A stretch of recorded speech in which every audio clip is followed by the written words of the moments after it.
അവൻ കഫർന്നഹൂമിൽ ചെന്നു. അവിടെ ഒരു ശതാധിപന്റെ പ്രിയനായ ദാസൻ ദീനം പിടിച്ചു മരിപ്പാറായിരുന്നു. അവൻ യേശുവിന്റെ വസ്തുത കേട്ടിട്ട് അവൻ വന്ന് തന്റെ ദാസനെ രക്ഷിക്കേണ്ടതിന് അവനോട് അപേക്ഷിപ്പാൻ യഹൂദന്മാരുടെ മൂപ്പന്മാരെ അവന്റെ അടുക്കൽ അയച്ചു. അവർ യേശുവിന്റെ അടുക്കൽ വന്ന് അവനോട് താല്പര്യമായി അപേക്ഷിച്ചു, നീ അത് ചെയ്തു കൊടുക്കാൻ അവന് യോഗ്യൻ, അവൻ നമ്മുടെ ജനത്തെ സ്നേഹിക്കുന്നു, ഞങ്ങൾക്കൊരു പള്ളിയും തീർപ്പിച്ചു തന്നിരിക്കുന്നു എന്ന് പറഞ്ഞു. യേശു അവരോട് കൂടെ പോയി. വീടിനോട് അടുപ്പാറായപ്പോൾ ശതാധിപൻ സ്നേഹിതന്മാരെ അവന്റെ അടുക്കൽ അയച്ച്, കർത്താവെ, പ്രയാസപ്പെടേണ്ട, നീ എന്റെ പുരക്കകത്ത് വരുവാൻ ഞാൻ പോരാത്തവൻ, അതുകൊണ്ട് നിന്റെ അടുക്കൽ വരുവാൻ ഞാൻ യോഗ്യനെന്ന് എനിക്ക് തോന്നിയിട്ടില്ല. ഒരു വാക്ക് കേൾപ്പിച്ചാൽ എന്റെ ബാല്യക്കാരന് സൗഖ്യമില്ല. ഞാനും അധികാരത്തിന് കീഴ്പ്പെട്ട മനുഷ്യൻ, എന്റെ കീഴിൽ പടയാളികളുണ്ട്. ഒരുവനോട് പോക എന്ന് പറഞ്ഞാൽ അവൻ പോകുന്നു, മറ്റവനോട് വരിക എന്ന് പറഞ്ഞാൽ അവൻ വരുന്നു, എന്റെ ദാസനോട് ചെയ്യുക എന്ന് പറഞ്ഞാൽ അവൻ ചെയ്യുന്നു എന്ന് പറയിച്ചു. യേശു അത് കേട്ടിട്ട് അവന് ആശ്ചര്യപ്പെട്ടു, തിരിഞ്ഞു നോക്കി.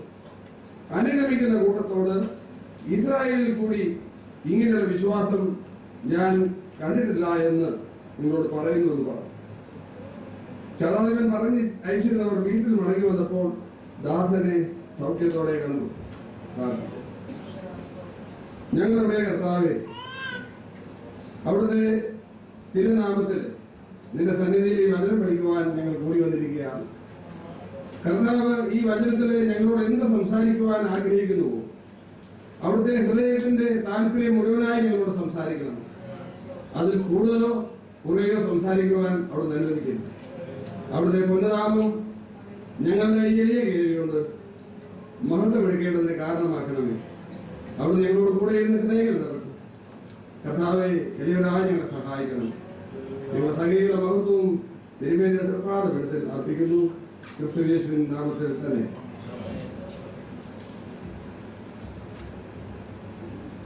നമ്മുടെ ഈ വേദഭാഗം വായിച്ച് അങ്ങോട്ട് നോക്കുമ്പോൾ നമുക്ക് കാണാവുന്നതായ ഒരു വസ്തുത, ദീനത്തിൽ മരിപ്പാറായിരിക്കുന്ന തന്റെ പ്രിയപ്പെട്ട വ്യക്തിക്ക് നമ്മുടെ കർത്താവിൽ നിന്ന് വിശ്വാസപൂർവ്വമുള്ള അപേക്ഷയാൽ സൗഖ്യം വാങ്ങിച്ചിരിക്കുന്ന ഒരു മനുഷ്യനെയാണ്. ഈ മനുഷ്യനെ കുറിച്ച് നമ്മൾ ചിന്തിക്കുമ്പോൾ നമുക്ക് കാണാനായിട്ട് സാധിക്കും, ഇദ്ദേഹം നമ്മളിന്ന് പറയുന്നത് പോലെ ഒരു സഭാവിശ്വാസിയല്ല. കർത്താവ് ആർക്കായി ഭൂമിയിലേക്ക് വന്നുവോ ആ വന്ന കൂട്ടത്തിൽപ്പെട്ട ഒരാളല്ല. ഇദ്ദേഹം ഒരു സാധാരണ മനുഷ്യനാണ്, ഒരുപക്ഷെ വീണ്ടെടുക്കപ്പെടാത്ത ഒരു വ്യക്തി എന്ന് വേണമെങ്കിൽ പറയാം. പക്ഷേ ഈ മനുഷ്യൻ കർത്താവിനെ കുറിച്ചുള്ള വസ്തുത കേട്ടു, തന്റെ പ്രയാസം കർത്താവിന്റെ സന്നിധിയിൽ ഉണർത്തിച്ചു, താൻ എന്ത് അപേക്ഷിച്ചു അത് പ്രാപിച്ചു. നമ്മളിങ്ങനെ അങ്ങോട്ട് വായിക്കുമ്പോൾ ആദ്യമേ ഒരു ചിന്ത നമുക്കുണ്ടാകാം, നമ്മൾ ആഗ്രഹിക്കുന്ന രീതിയിൽ ഒരു രോഗസൗഖ്യം നമുക്ക് കർത്താവിൽ നിന്ന് പ്രാപിച്ചെടുക്കുവാനായിട്ട് സാധിക്കുക. ഞാൻ പ്രാഥമികമായിട്ട് പറയട്ടെ, ഈ വേദഭാഗം ലൂക്കോസ് എഴുതുമ്പോൾ ഇതിന്റെ 6-ാം അധ്യായം നമ്മൾ പരിശോധിച്ചു നോക്കിയാൽ കർത്താവ് അനേകം ഡോക്ടറലായിട്ടുള്ള കാര്യങ്ങളാണ് പറയുന്നത്. ഉപദേശ സത്യങ്ങൾ താൻ പ്രസംഗിക്കുക. നിങ്ങൾ ആ ഭാഗത്തേക്ക് നോക്കുമ്പോൾ നമുക്ക് കാണാൻ സാധിക്കും, മലയിലെ പ്രസംഗത്തിന്റെ മറ്റൊരു പതിപ്പായിട്ടാണ് ഇത് ലൂക്കോസ് എഴുതിയിരിക്കുന്നത്. ഈ സത്യങ്ങളെല്ലാം താൻ എഴുതി വെച്ചതിന് ശേഷം, അല്ലെങ്കിൽ ഈ സത്യങ്ങളെല്ലാം കർത്താവ് സംസാരിച്ചു എന്ന് പറഞ്ഞതിന് ശേഷം, ഈ വചനത്തെ ഉറപ്പിക്കുന്ന സ്വർഗീയ അടയാളമായിട്ടുള്ള സൗഖ്യം താൻ തുടരെ പ്രദാനം ചെയ്യുന്നതായിട്ടാണ് കാണുന്നത്. 6-ാം അധ്യായത്തിൽ നമുക്കറിയാം കർത്താവ് സംസാരിച്ചു തുടങ്ങി. അവിടെ നീണ്ട സംസാരമാണ്. നമുക്കറിയാം, ആത്മാവിൽ ദരിദ്രർ ഭാഗ്യവാന്മാർ, ദുഃഖിക്കുന്നവർ ഭാഗ്യവാന്മാർ, അവർക്ക് ആശ്വാസം ലഭിക്കും എന്നൊക്കെയുള്ള അടിസ്ഥാന വേദ സത്യങ്ങൾ കർത്താവ് എന്ത് പറയുവാനായിട്ട് ഈ ലോകത്തേക്ക് വന്നോ ആ ആത്മീക സത്യങ്ങളൊക്കെ പറഞ്ഞതിന് ശേഷം കർത്താവ് യാതൊരു വിധമായിട്ടുള്ള തടസ്സവും കൂടാതെ തന്റെ മുമ്പിൽ വരുന്ന ആളുകളെ സൗഖ്യമാക്കുകയും ചെയ്യുക. ഞാൻ പ്രാരംഭമായിട്ട് പറയുന്നത് ഒരു സൗഖ്യത്തിന് വേണ്ടി മാത്രം കർത്താവിനെ സമീപിക്കുന്ന ഒരു ചിത്രമല്ല എന്ന് പറയുവാൻ വേണ്ടിയാണ്. ഈ സുവിശേഷങ്ങൾ എഴുതിയിരിക്കുന്ന എഴുത്തുകളെ നമുക്ക് പരിശോധിക്കാം. യോഹന്നാന്റെ സുവിശേഷം 20-ാം അധ്യായത്തിലേക്ക് വരുമ്പോൾ എന്തിനാണ് ഈ സത്യങ്ങളൊക്കെ ഇങ്ങനെ എഴുതി നമ്മളെ കിട്ടിയിരിക്കുന്നത് എന്ന് പറഞ്ഞാണ് യോഹന്നാൻ ആ ഭാഗം അവസാനിപ്പിക്കുന്നത്. യോഹന്നാന്റെ സുവിശേഷം 20-ാം അധ്യായത്തിന്റെ 30-ഉം 31-ഉം വാക്യങ്ങൾ ഇപ്പോൾ നമുക്ക് വായിക്കാം. ആരെങ്കിലും ഒരാൾ വായിച്ചായിരുന്നല്ലോ. ഈ പുസ്തകത്തിൽ എഴുതിയിരിക്കുന്നതല്ലാതെ മറ്റനേകം അടയാളങ്ങളും യേശു തന്റെ ശിഷ്യന്മാർ കാണുക ചെയ്തു. എന്നാൽ യേശു ദൈവപുത്രനായ ക്രിസ്തു എന്ന് നിങ്ങൾ വിശ്വസിക്കേണ്ടതിനും വിശ്വസിച്ചിട്ട് അവന്റെ നാമത്തിൽ നിങ്ങൾക്ക് ജീവൻ ഉണ്ടാകേണ്ടതിനും ഇത് എഴുതിയിരിക്കുന്നു. ഇത് അടിസ്ഥാനപരമായ ദൈവവചന സത്യം. ഈ പുസ്തകത്തിൽ യേശു ചെയ്ത അടയാളങ്ങളെല്ലാം എഴുതിയിട്ടില്ല. യേശു ചെയ്ത അടയാളങ്ങൾ എഴുതി വെച്ചിരുന്നെങ്കിൽ ഈ പുസ്തകം ഒരു പക്ഷേ നമുക്ക് എടുത്തുകൊണ്ട് നടക്കാൻ പറ്റുകയില്ല. പക്ഷെ എന്തിനാണ് കർത്താവ് ചെയ്ത അടയാളങ്ങളെ സംബന്ധിച്ചുള്ള കാര്യങ്ങൾ, വസ്തുതകൾ, വൃത്താന്തങ്ങൾ ഇങ്ങനെ രേഖപ്പെടുത്തി വെച്ചിരിക്കുന്നത് എന്ന് യോഹന്നാനിൽ നമുക്ക് കേൾക്കുവാനായിട്ട് കഴിയും. എന്തിനു വേണ്ടിയാണ്? ഈ യേശു ദൈവപുത്രനായ ക്രിസ്തു എന്ന് നിങ്ങൾ വിശ്വസിച്ചിട്ട് നിങ്ങൾക്ക് ജീവൻ ഉണ്ടാകേണ്ടതിന് ഇത് എഴുതി വെച്ചിരിക്കും. ഞാൻ നിങ്ങളോട് പറയട്ടെ, ദൈവം കാമ്പിൽ കൈവയ്ക്കുന്നതാണ്. പുറമെയുള്ള കാര്യങ്ങളെക്കാൾ അധികം കാമ്പിലേക്ക് തന്നെ കടന്നു നീളാം. ഒരു മനുഷ്യനെ കർത്താവ് കാണുമ്പോൾ അവനെ കുറിച്ച് ഉദ്ദേശം നമുക്കറിയാം. കർത്താവായ യേശു ക്രിസ്തു രോഗികളെ സൗഖ്യമാക്കി, മരിച്ചവരെ ഉയർപ്പിച്ചു, അനേകം സൂപ്പർ നാച്ചുറലായിട്ടുള്ള കാര്യങ്ങൾ ചെയ്തു, തിരമാലകളെ അടക്കി, കൊടുങ്കാറ്റിനെ ശമിപ്പിച്ചു, വെള്ളത്തെ രണ്ടായിട്ട് പിളർന്നു, വെള്ളം വീഞ്ഞാക്കി മാറ്റി, എന്തെല്ലാം കാര്യം. പുതിയ നിയമത്തിൽ തന്നെ എത്രയോ കാര്യങ്ങളുടെ അതിശയങ്ങൾ അടയാളങ്ങൾ ചെയ്തു. എന്നാല് രോഗം സൗഖ്യമായ ആളുകളും മരിച്ചവരിൽ നിന്ന് ഉയർത്തിയ ആളുകൾക്കും പിന്നീട് എന്ത് സംഭവിച്ചു? അവർ എല്ലാവരും മരിച്ചു. നോക്കിയാൽ കർത്താവിന്റെ ഉദ്ദേശം എന്തായിരുന്നു? താൻ ദൈവപുത്രനായ ക്രിസ്തു എന്ന് തന്നെ അനുഗമിക്കുന്ന കൂട്ടം വിശ്വസിക്കേണ്ടതിനായിട്ട് എന്ത് ചെയ്തു? തന്നെ അടയാളങ്ങൾ ചെയ്തു. ഞാൻ നിങ്ങളോട് പറയട്ടെ, അടയാളങ്ങളെ കുറിച്ചല്ല നമ്മളോട് പറയുന്നത്.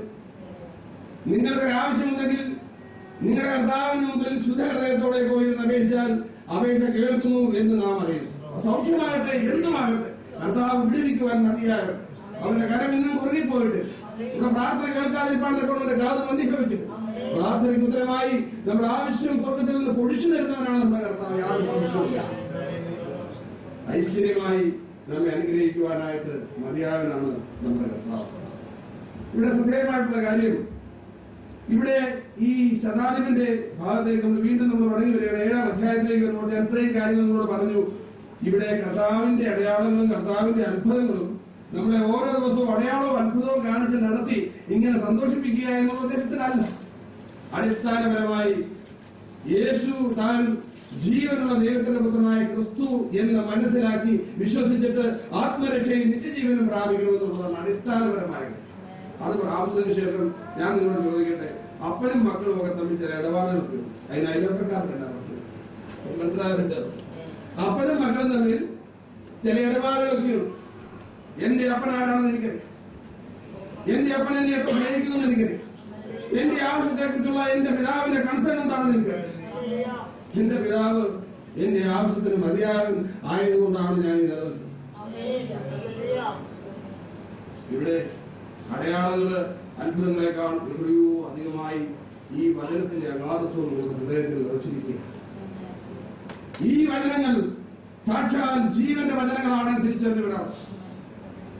ഞാൻ വീണ്ടും ഓർപ്പിക്കട്ടെ, ഈ ഭൂമിയിൽ നമ്മൾ ഏറിയാൽ 70 അല്ലെങ്കിൽ 80 സംവത്സരം.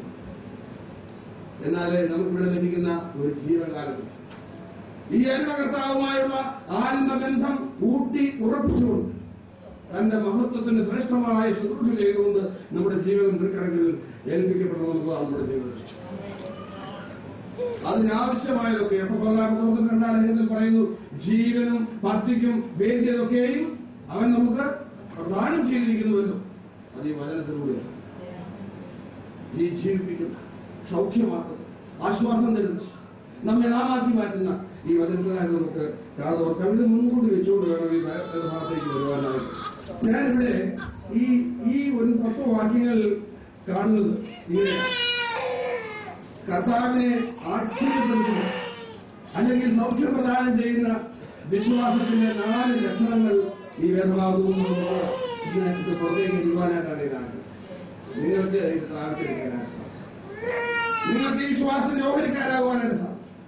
ഈ വിശ്വാസത്തെ നെഞ്ചോട് ചേർത്ത് വെച്ചുകൊണ്ട് നിങ്ങളുടെ ജീവിത പ്രശ്നങ്ങളെ അഭിമുഖീകരിക്കാനും അതിനെ അതിജീവിക്കുവാനും അത് നിങ്ങളെ സഹായിക്കും. ഇത്തരത്തിൽ കർത്താവിനെ ആശ്ചര്യപ്പെടുത്തുന്ന ഒരു വിശ്വാസം രാത്രി ഓരോരുത്തരും ഉടമകളാകട്ടെ. കർത്താവിന്റെ പരിശുദ്ധാത്മാവ് അതിനായിട്ട് സഹായിക്കട്ടെ. ഈ വേദഭാഗത്ത് നോക്കുക, 9-ാം വാക്യത്തിലേക്ക് വരുമ്പോൾ കർത്താവ് എന്താണ് പറയുന്നത് നോക്കി. കർത്താവിനെ ബഹുപുരുഷാരം ഇതിനെ അനുഗമിക്കുന്നു. എല്ലാം കഴിഞ്ഞതിന് ശേഷം കർത്താവ് പറയണം, 9-ാം വാക്യത്തിൽ പറയുന്നുണ്ട്, കർത്താവ് തിരിഞ്ഞു നോക്കിയിട്ട് ആരോടാണ് സംസാരിക്കുന്നത് കണ്ടോ? അവിടെ എന്തെങ്കിലും സെന്റൻസ് ഉണ്ടോ? തന്നെ അനുഗമിക്കുന്നത്. എന്ത് സംഭവിക്കാൻ പോകുന്നു, എന്ത് സംഭവിച്ചു എന്നുള്ളതിലുപരി തനിക്ക് ആരെക്കുറിച്ചാണ് കൺസേൺ? തന്നെ അനുഗമിക്കുന്നത്. ഇന്ന് ബഹ്റിന്റെ പ്രദേശത്ത് കർത്താവിനായി കാത്തിരിക്കുന്ന, കർത്താവിനായിട്ട് ജീവിക്കുന്ന, കർത്താവിൽ നിന്ന് പ്രാപിക്കുവാൻ ആഗ്രഹിക്കുന്ന ദൈവത്തോട് കർത്താവിന് പറയാൻ അനുഗമിക്കുന്ന കൂട്ടമേ എനിക്ക് നിങ്ങളോട് ചിലത് പറയുവാൻ. അവർ സൗഖ്യം സംഭവിച്ചു, അതല്ല അനുഗമിക്കുന്ന കൂട്ടത്തിനോട് ഒരു മെസ്സേജ് ഇന്ന് രാത്രി ഞാൻ പറയുന്നു. അത് ആശ്ചര്യപ്പെടുന്ന, കർത്താവിനെ വിസ്മയിപ്പിക്കുന്ന വിശ്വാസത്തിന്റെ 4 ലക്ഷണം നമുക്ക് ഇവിടെ കാണുവാനായിട്ട് സാധിക്കും. നോക്കാം, 1 മുതൽ 10 വരെയുള്ള വാക്യം. 1-ാമത്തെ ലക്ഷണം നിങ്ങൾക്ക് എഴുതാം. 1-ാമത്തെ ലക്ഷണം സ്നേഹം. വിശ്വാസത്തിന്റെ ലക്ഷണം സ്നേഹം. നിങ്ങൾ നിങ്ങളുടെ ബുക്കിലേക്ക് നോക്കി. അതിന്റെ 2-ാം വാക്യത്തിൽ വരുമ്പോൾ നമ്മൾ കാണുന്ന ഒരു കാര്യം എന്താണ്? അവിടെ ഒരു ശതാധിപന് പ്രിയനായ ദാസൻ ദീനം പിടിച്ച് മരിപ്പാറായി. കർത്താവ് എപ്പോഴും നിലവാരം പ്രതീക്ഷിക്കുന്ന, തന്റെ കുഞ്ഞുങ്ങളിൽ ഏതൊരു വിശ്വാസം വ്യാപരിക്കണമെന്നാണ് താൻ ആഗ്രഹിക്കുന്നത്. സ്നേഹത്തിൽ പരിച്ഛേദനയല്ല, അഗ്രഗർഭവുമല്ല, സ്നേഹത്തിൽ വ്യാപരിക്കുന്ന വിശ്വാസമാണ് പ്രധാനമെന്നാണ് പറയുന്നത്. വിശ്വാസത്തോട് എന്ത് വ്യാപരിക്കണം? സ്നേഹം വ്യാപരിക്കണം. ഏതൊക്കെ സ്നേഹമാണ് നോക്ക്. ഇവിടുത്തെ സ്നേഹം നമ്മൾ നോക്കുമ്പോൾ കാണാനായിട്ട് കഴിയുന്നതൊക്കെയാണ് നോക്ക്. ശതാധിപന് പ്രിയനായ ദാസ്. ആ കാലഘട്ടത്തിലേക്ക് നമ്മൾ പോയാൽ ഇദ്ദേഹം റോമൻ സൈന്യത്തിലെ ഒരു സെഞ്ചൂറിയനാണ്. 100 പേരടങ്ങുന്ന ഒരു പട്ടാള വ്യൂഹത്തിന്റെ അധിപതിയാണ്. ഇദ്ദേഹത്തിന്റെ കേവലം ഒരു ദാസൻ, വീട്ടിലെ ഒരു ഭൃത്യനാണ് രോഗം ബാധിച്ചെടുക്കുന്നത്.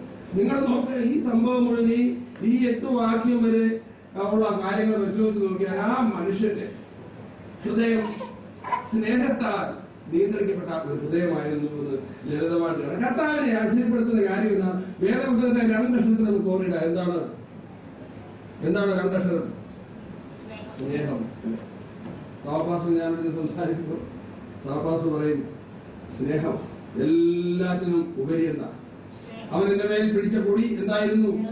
സ്നേഹം. അഗാപ്പെ എന്ന് പറയുന്ന അത്യുജ്വലമായ അഗാധമായ സ്നേഹം. ഒന്നും പ്രതീക്ഷിക്കുന്ന സ്നേഹമല്ല, എല്ലാം കൊടുക്കുവാൻ തക്കവണ്ണം തയ്യാറാകുന്ന, വിരിവാർന്ന ഹൃദയത്തിൽ നിന്ന് അനുസ്യൂതം പ്രവഹിക്കുന്ന അനർഗളമായ ഈ സ്നേഹം. ഞാൻ നിങ്ങളോട് പറയട്ടെ, ഈ സ്നേഹമാണ് ഉണ്ടാക്കിയെടുക്കാൻ കിട്ടുന്ന കാര്യം. സ്നേഹത്തെ കുറിച്ച് നമ്മൾ പഠിക്കുമ്പോൾ ഇതെഴുതിയ മൂലഭാഷയിൽ 2-3 വാക്കുകൾ ഉപയോഗിക്കുന്നു. തലപ്പത്ത് നിൽക്കുന്നതും ദൈവപ്രസാദമുള്ളതും ദൈവത്തിൽ കാണുന്നതുമായ സ്നേഹത്തിന്റെ പേര് അഗാപ്പെ സ്നേഹം, അഗാധമായ സ്നേഹം. ഒന്നും പ്രതീക്ഷിക്കാൻ നിങ്ങൾക്കറിയാം. ഞാൻ അങ്ങോട്ട് കടന്നു പോകുന്നില്ല. 1 കൊരിന്ത്യർ അതിന്റെ 13-ാം അധ്യായം വായിച്ചാൽ ഈ സ്നേഹത്തെ കുറിച്ച് അപ്പസ്തലനായ പൗലോസ് വളരെ നീളത്തിൽ രേഖപ്പെടുത്തി വെച്ചിരിക്കുന്നത് കാണാൻ സാധിക്കും. ദോഷം കണക്കിടാത്ത, നിഗളിക്കാത്ത, ചീർക്കാത്ത, അന്യായമായിട്ടൊന്നും ചെയ്യാത്ത ദൈവ സ്നേഹത്തിന്റെ ആ നൈർമല്യം, ആ താരളി നമുക്ക് ആ ഭാവത്തിൽ കാണുവാനായിട്ട് സാധിക്കും. ഈ സെഞ്ചുറിയിൽ എന്തുകൊണ്ട് സ്നേഹം ഉണ്ടായി എന്നോട് നിങ്ങൾ നോക്ക്. ഇവിടെ പറഞ്ഞിരിക്കുന്ന പ്രിയൻ എന്ന് പറയുന്ന വാക്ക് അതിലും മനോഹരം. ഹീബ്രുവിൽ യാഡീഡ് എന്ന് പറയുന്നതും അതുപോലെ തന്നെ അഗാപ്പെ ടോയി എന്ന് ഗ്രീക്കിൽ പറയുന്നതുമായിട്ടുള്ള ഈ വാക്ക് ദൈവത്തിന് വളരെ പ്രിയപ്പെട്ട വാക്കാണ്. കർത്താവായ യേശുക്രിസ്തു ശുശ്രൂഷ സ്ഥലത്തേക്ക് വന്നപ്പോൾ തന്നെ സ്വർഗത്തിൽ നിന്ന് സർട്ടിഫിക്കറ്റ് കൊടുത്തു. എന്താണ്? എന്റെ ഉള്ളം പ്രസാദിക്കുന്ന ഇവൻ എന്റെ പ്രിയപുത്രനാകുന്നു എന്നാണ് പറഞ്ഞത്. സ്നേഹം, സ്നേഹിക്കപ്പെടുക എന്നുള്ള ആശയത്തിൽ പ്രിയൻ എന്ന് പറഞ്ഞാൽ വളരെ ശക്തമായി സ്നേഹിക്കപ്പെടുന്ന വ്യക്തി എന്നുള്ളതാണ്. ദൈവത്തിന്റെ ഹൃദയത്തിൽ ഏറ്റവും പ്രസാദമുള്ള വ്യക്തിയാണ് കർത്താവായിട്ടുള്ള യേശുക്രിസ്തു. അതുകൊണ്ടാണ് പ്രിയൻ. സൊലൊമോൻ രാജാവിനും അതേ നമുക്കറിയാം. നാഥാൻ പ്രവാചകനോട് ദൈവം പറഞ്ഞു, യഹോവ പറഞ്ഞു, അവനെ എന്ത് പേരിടണം? ശലോമോനെ യാദീദ് എന്ന് പേരിടണം. മലയാളത്തിൽ പറയുന്ന വാക്കാണ് വെച്ചിരിക്കുന്നത്. യാദീദ് എന്ന് പറഞ്ഞാൽ ഗ്രീക്കിലെ യാഡീഡ് എന്ന് പറയുന്ന വാക്ക് തന്നെയാണ്. മലയാളത്തിൽ തന്നെയാണ് നിങ്ങളുടെ വേദപുസ്തകം 2 ശമൂവേൽ അതിന്റെ 12-ാം അധ്യായത്തിൽ രേഖപ്പെടുത്തിയിരിക്കുന്നത്. യാദീദ് എന്നാണ്, യദീദ് എന്ന് പേരിടണം എന്നാണ് എഴുതിയത്. ഈ സ്നേഹം, ഈ അഗാധ സ്നേഹം ദൈവത്തിൽ നിന്ന് പുറപ്പെടുന്ന സ്നേഹം. ഇത് ഒരു മനുഷ്യന്റെ ഹൃദയത്തിലേക്ക് അനന്തരമായി പ്രവഹിക്കുന്നത് പരിശുദ്ധാത്മാവല്ലാതെ മറ്റാരും. ഇത്തരം സ്നേഹം, ദൈവത്തെ സ്നേഹിക്കുന്ന സ്നേഹം, തന്നെക്കാളധികമായി മറ്റുള്ളവരെ സ്നേഹിക്കുന്ന സ്നേഹം നിങ്ങൾ ആളുകൾ കണ്ടാൽ നോക്കിക്കോ, അവർക്ക് ചുറ്റും ആരുണ്ട്? ദൈവത്തിന്റെ പരിശുദ്ധാത്മാവിന്റെ ശക്തമായ ഒരു സാന്നിധ്യം ഇങ്ങനെ വലയം ചെയ്തിട്ടുണ്ടെന്ന് മനസ്സിലാക്കാനാണ്. ഈ സ്നേഹം കൂടാതെ, സ്നേഹമില്ലെങ്കിൽ എല്ലാം ശൂന്യമാണ്. ശരീരം ചുടാൻ ഏൽപ്പിക്കുന്ന വിശ്വാസം ഉണ്ടെങ്കിലും, മലകളെ മാറ്റുവാൻ കഴിയുന്ന വിശ്വാസം ഉണ്ടെങ്കിലും, സ്നേഹമില്ലെങ്കിൽ പ്രയോജനം. ഈ സ്നേഹം എങ്ങനെ ഉണ്ടായി എന്നുള്ളതാണ് നമ്മൾ ഈ ടെക്സ്റ്റിൽ മനസ്സിലാക്കുന്നത്. വെറുതെ ഒരു സ്നേഹമുള്ള ആളുടെ കാര്യം പറയാൻ ഞാനിവിടെ നിൽക്കുകയാണ്. നിങ്ങൾ നോക്ക്, സ്നേഹം എങ്ങനെ ഉണ്ടാകുന്നതാണ് നോക്ക്. ഈ 6-ാം അധ്യായത്തിൽ പറയുന്ന ഡോക്ടറിനാണ് നമ്മളുടെ ഹൃദയത്തിലേക്ക് ഈ സ്നേഹം പ്രകടിപ്പിക്കുന്നത്. മലയിലെ പ്രസംഗത്തിലേക്ക് വരാം. ഈ വേദഭാഗത്തേക്കാൾ ഇത് കുറച്ചുകൂടി വിശാലമായതുകൊണ്ട് ഇതേ കാര്യം തന്നെ പറയുന്ന മത്തായിയുടെ സുവിശേഷം 5-ാം അധ്യായത്തിലേക്ക് നമ്മൾ വരുമ്പോൾ കാണാനായിട്ട് സാധിക്കും. അത് ഇവിടെ 5-ാം അധ്യായത്തിൽ കർത്താവ് പറഞ്ഞുകൊണ്ട് തുടങ്ങുകയാണ്. 3-ാം വാക്യത്തിൽ പറയുകയാണ്, ആത്മാവിൽ ദരിദ്രരായവർ സ്വർഗരാജ്യം അവർക്കുള്ളത്. ഞാൻ താഴോട്ട് ഈ വാക്ക് പറയും, മറ്റൊരു വിശ്വാസത്തിന്റെ മറ്റൊരു ഗുണം. അതുകൊണ്ട് അത് ഞാനിപ്പോൾ വിശദമാക്കും.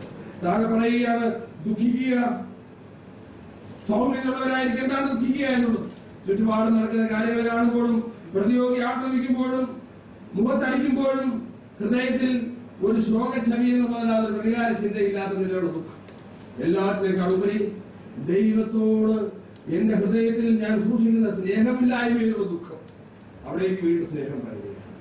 ഞാൻ ദൈവത്തെ വേണ്ടുമെന്ന് കരുതുന്നില്ലല്ലോ, നിന്റെ കൽപ്പനകളെ ഞാൻ കാട്ടുന്നില്ലല്ലോ, അല്ലെങ്കിൽ കൽപ്പനകൾ കാത്തു സൂക്ഷിക്കുന്നതാണ് സ്നേഹം. നിന്റെ മുമ്പിൽ ഒരു പരാജയമാണ് ഞാനെന്ന് പറയുമ്പോൾ ദൈവം നമ്മളോട് ക്ഷമിക്കുകയും ആ ഭാഗത്തേക്ക് സ്നേഹം നൽകുകയും, അനുദമിച്ച് നിലവിളിച്ച് ദൈവസന്നിധിയിൽ കരയുകയും, സ്വന്തം നടപ്പിന്റെ ദോഷത്തെ കുറിച്ച് വാനസാധ്യത്തിനായി കർത്താവിനോട് വളരെ യാചിക്കുകയും ചെയ്യുന്ന ഒരു ഭാവിയുടെ ഹൃദയത്തിലേക്ക് എന്തൊഴുകും? ദൈവസ്നേഹം അനന്തരമായിട്ട് ഒഴുകിക്കൊണ്ടു. രണ്ട് സംഗതികൾ ഒരുമിച്ചിരിക്കുന്നു. സ്നേഹം ഇല്ലായ്മ, ഒരു മനുഷ്യന്റെ ജനിക പ്രകൃതി സെൽഫിഷ്നെസ്. സ്നേഹത്തിന്റെ നേരെ ഓപ്പോസിറ്റ് വാക്കെന്താണ്? സ്വാർത്ഥം. മനുഷ്യജന്മം പാവം നിമിത്തം സ്വാർത്ഥതയുള്ളതായി പോയി. രക്ഷിക്കപ്പെട്ട് കഴിഞ്ഞാലും നമ്മുടെ ഹൃദയത്തിൽ സ്വാർത്ഥയുടെ അംശങ്ങൾ കുടികൊള്ളുക. കണ്ണുനീരോടെ കർത്തസന്നിധിയിലേക്ക് ഹൃദയം പകരുമ്പോൾ എന്താ സംഭവിക്കുക? നമ്മുടെ ഹൃദയം എന്തുകൊണ്ട് നിറയും? സ്നേഹത്താൽ നിറയും. ഈ അഗാപ്പെ സ്നേഹം ഒരിക്കലും ആർക്കും ഉണ്ടാക്കിയെടുക്കാൻ ഞാൻ കഴിയില്ല. ഏറ്റവും ഉത്തമമായ സ്നേഹത്തെ കുറിച്ച്, മനുഷ്യ സ്നേഹത്തെ കുറിച്ച് ഫിലിയോ എന്ന് പറയുന്ന ഒരു വാക്കാണ്. ആ ഫിലിയോ എന്ന് പറഞ്ഞാൽ ഒരു മാതാവിന് കുഞ്ഞിനോട് തോന്നുന്ന ആ വല്ലാത്ത രാഗത്തിനെ എന്ത് പറയാം? ഫിലിയോ എന്ന് പറയാൻ സാധിക്കും. ഒരുപക്ഷെ നല്ല ഭാര്യ ഭർത്താക്കന്മാരുടെ സ്നേഹത്തെ ആ പേര് പറയാനായിട്ട് സാധിക്കും. അതിന് മതമായ സ്നേഹത്തെയാണ് ലോക സ്നേഹം എന്ന് പറയുന്നത്. നമ്മുടെ മൂവികളിലൊക്കെ കാണുന്ന സ്നേഹം, അതിനെ ഇറോസ് എന്ന് പറയും. അതൊരുമാതിരി മോശം സ്നേഹമാണ്. അത് നല്ല സ്നേഹമല്ല, അതിന് അടിസ്ഥാനമില്ല. സ്നേഹം ആഴം കൂടുന്നത് ആരിലേക്ക് വരുമ്പോഴാണ്? ദൈവ സ്നേഹത്തിന്റെ നീളവും വീതിയും ആഴവും ഉയരവും ആർക്കും മനസ്സിലാക്കുവാൻ കഴിയുകയില്ല എന്നാണ് എഫേസ്യക്കാരൻ പറയുന്നത്. ആ സ്നേഹം പരിശുദ്ധാത്മാവിലൂടെ വരുന്നത്. ഇതെങ്ങനെ ഉണ്ടായി എന്ന് നോക്കാം. ഇവിടെ ശ്രദ്ധിക്കുമ്പോൾ നോക്ക്, 1-ാം വാക്യത്തിലേക്ക് വരാം. 7-ന്റെ ഈ സ്നേഹം വരുന്ന വഴി, ജനം കേൾക്കെ തന്റെ വചനമൊക്കെയും പറഞ്ഞു തീർന്ന ശേഷം അവൻ തവൻ മുമ്പിൽ വെച്ചു. ഓക്കെ, ഇത് പറഞ്ഞിട്ടാണ് മത്തായിയുടെ സുവിശേഷം 5:6-7. എനിക്ക് ഈ ഭാഗം പറയുമ്പോൾ അങ്ങോട്ട് പോകാനാണ് വീണ്ടും ഇഷ്ടം. അത് കോൺടെക്സ്റ്റിലാണ് ഞാൻ പോകുന്നത്. 5:6-7 കർത്താവ് പറഞ്ഞ കാര്യങ്ങൾ എല്ലാവരും വായിച്ചിട്ടുള്ളതാണ് അല്ലേ? മലയിലെ ഗോൾഡൻ റൂൾ, നിശ്ചയമായിട്ടും സ്വർഗീയ ന്യായപ്രമാണം, പരിശുദ്ധാത്മാവിനാൽ മാത്രം സംസ്ഥാപിതമായ ആദ്യത്തെ ഹൃദയങ്ങൾ അന്തർലീനമാകാവുന്ന അനുഗ്രഹീതമായ പ്രമാണങ്ങൾ. ആ പ്രമാണങ്ങൾ കർത്താവ് പ്രസംഗിച്ചു. തന്റെ പ്രസംഗത്തിന്റെ ആദ്യ സമയങ്ങളാണ്. ഇവിടെ മത്തായിയുടെ സുവിശേഷത്തിൽ പറയുമ്പോൾ നോക്കി, ഇവിടെ ലൂക്കാ 7 പറയുമ്പോൾ ജനം കേൾക്ക തന്റെ വചനം. എന്നാൽ മത്തായിൽ വരുമ്പോൾ നോക്കി, 7-ന്റെ അവസാനം നോക്കി, തന്റെ ഈ വചനം എന്നാണ്. 26-ാം ഈ കാര്യങ്ങൾ തന്നെയാണ് അവിടെ പറഞ്ഞത്. അതിന് പറഞ്ഞു, എന്റെ ഈ വചനങ്ങളെ മതി അത് മുൻപിലുള്ളതായി. എന്റെ ഈ വചനം, അതായത് ഏത് വചനം? കർത്താവ് അത്രയും സമയം ഇരുന്ന് പ്രസംഗിക്കുന്നത്. ഈ വചനങ്ങൾ കേട്ട ഒരു വ്യക്തിയാണ് ആര്? ഈ ശതാധിപതി. നോക്ക്, ഇദ്ദേഹം വെറൊരു വ്യക്തിയല്ല, ഇദ്ദേഹം ഒരു പള്ളി പണിത് കൊടുത്തിട്ടുണ്ട്. നോക്ക് 5-ാം വാക്യം നിങ്ങൾ നോക്കി. അതുപോലെ ഇസ്രായേലിനോട് എന്തോ വല്ലാത്തൊരു രാഗം അദ്ദേഹത്തിന്റെ ഹൃദയത്തിൽ. ഇതെല്ലാം എന്തിന്റെ ലക്ഷണമാണ്? പരിശുദ്ധാത്മാവ് അദ്ദേഹത്തിന്റെ സമീപത്തുണ്ട്. ഈ സമയത്ത് പരിശുദ്ധാത്മാവ് ആരുടെയും വന്നിട്ടുണ്ടോ? ഈ 7-ാം അധ്യായം സംസാരിക്കുന്ന ആരുടെയും പരിശുദ്ധാത്മാവുണ്ടോ? ഉണ്ടോ? അന്ന് വരെ പരിശുദ്ധാത്മാവ് ആരും വന്നിട്ടില്ലായിരുന്നു. കാരണം എന്താണ്? യേശു തേജസ്കരിക്കപ്പെട്ടുള്ള യോഹന്നാൻ സുവിശേഷം 7-ാം അധ്യായം വായിക്കുന്നത്. ഇത് ഓൾഡ് ടെസ്റ്റ്മെന്റിലാണ് സംസാരിക്കുന്നത്. നമ്മുടെ വാസ്തവത്തിൽ ഈ ഏത് ടെസ്റ്റ്മെന്റ് എന്താ സംസാരിക്കുന്നത്? 7-ാം അധ്യായം യോഹന്നാൻ സുവിശേഷം ന്യൂ ടെസ്റ്റ്മെന്റ് ആണോ ഓൾഡ് ടെസ്റ്റ്മെന്റ്?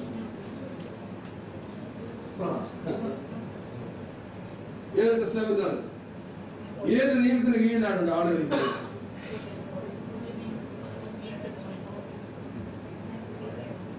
പഴയ നിയമം വളരെ വ്യക്തമായിട്ട് ആളുകൾ പറയുന്നുണ്ട്. പഴയ നിയമത്തിന്റെ കീഴിലാണ്. പന്തക്കോസ്താനാണ് അപ്പസ്തോലപ്രവൃത്തി 2-ാം അധ്യായം കൊടിയ കാറ്റടിക്കുന്ന സമയം വരെ ഏതിന് കീഴിലാണ്? ഇവിടെ പഴയ നിയമത്തിന്റെ കീഴിൽ നിൽക്കുകയാണ്. ആ സമയത്താണ് സംസാരം. ഇവിടെ നോക്ക്, ഈ മനുഷ്യൻ ഇസ്രായേലിനെ സ്നേഹിച്ചിരുന്നു. ശ്രദ്ധിക്കുക, ഇദ്ദേഹത്തിന്റെ സ്നേഹം എവിടെ വരെ നീണ്ടു? ഞാൻ പറഞ്ഞു, ദൈവത്തെ സ്നേഹിച്ചിരുന്നു.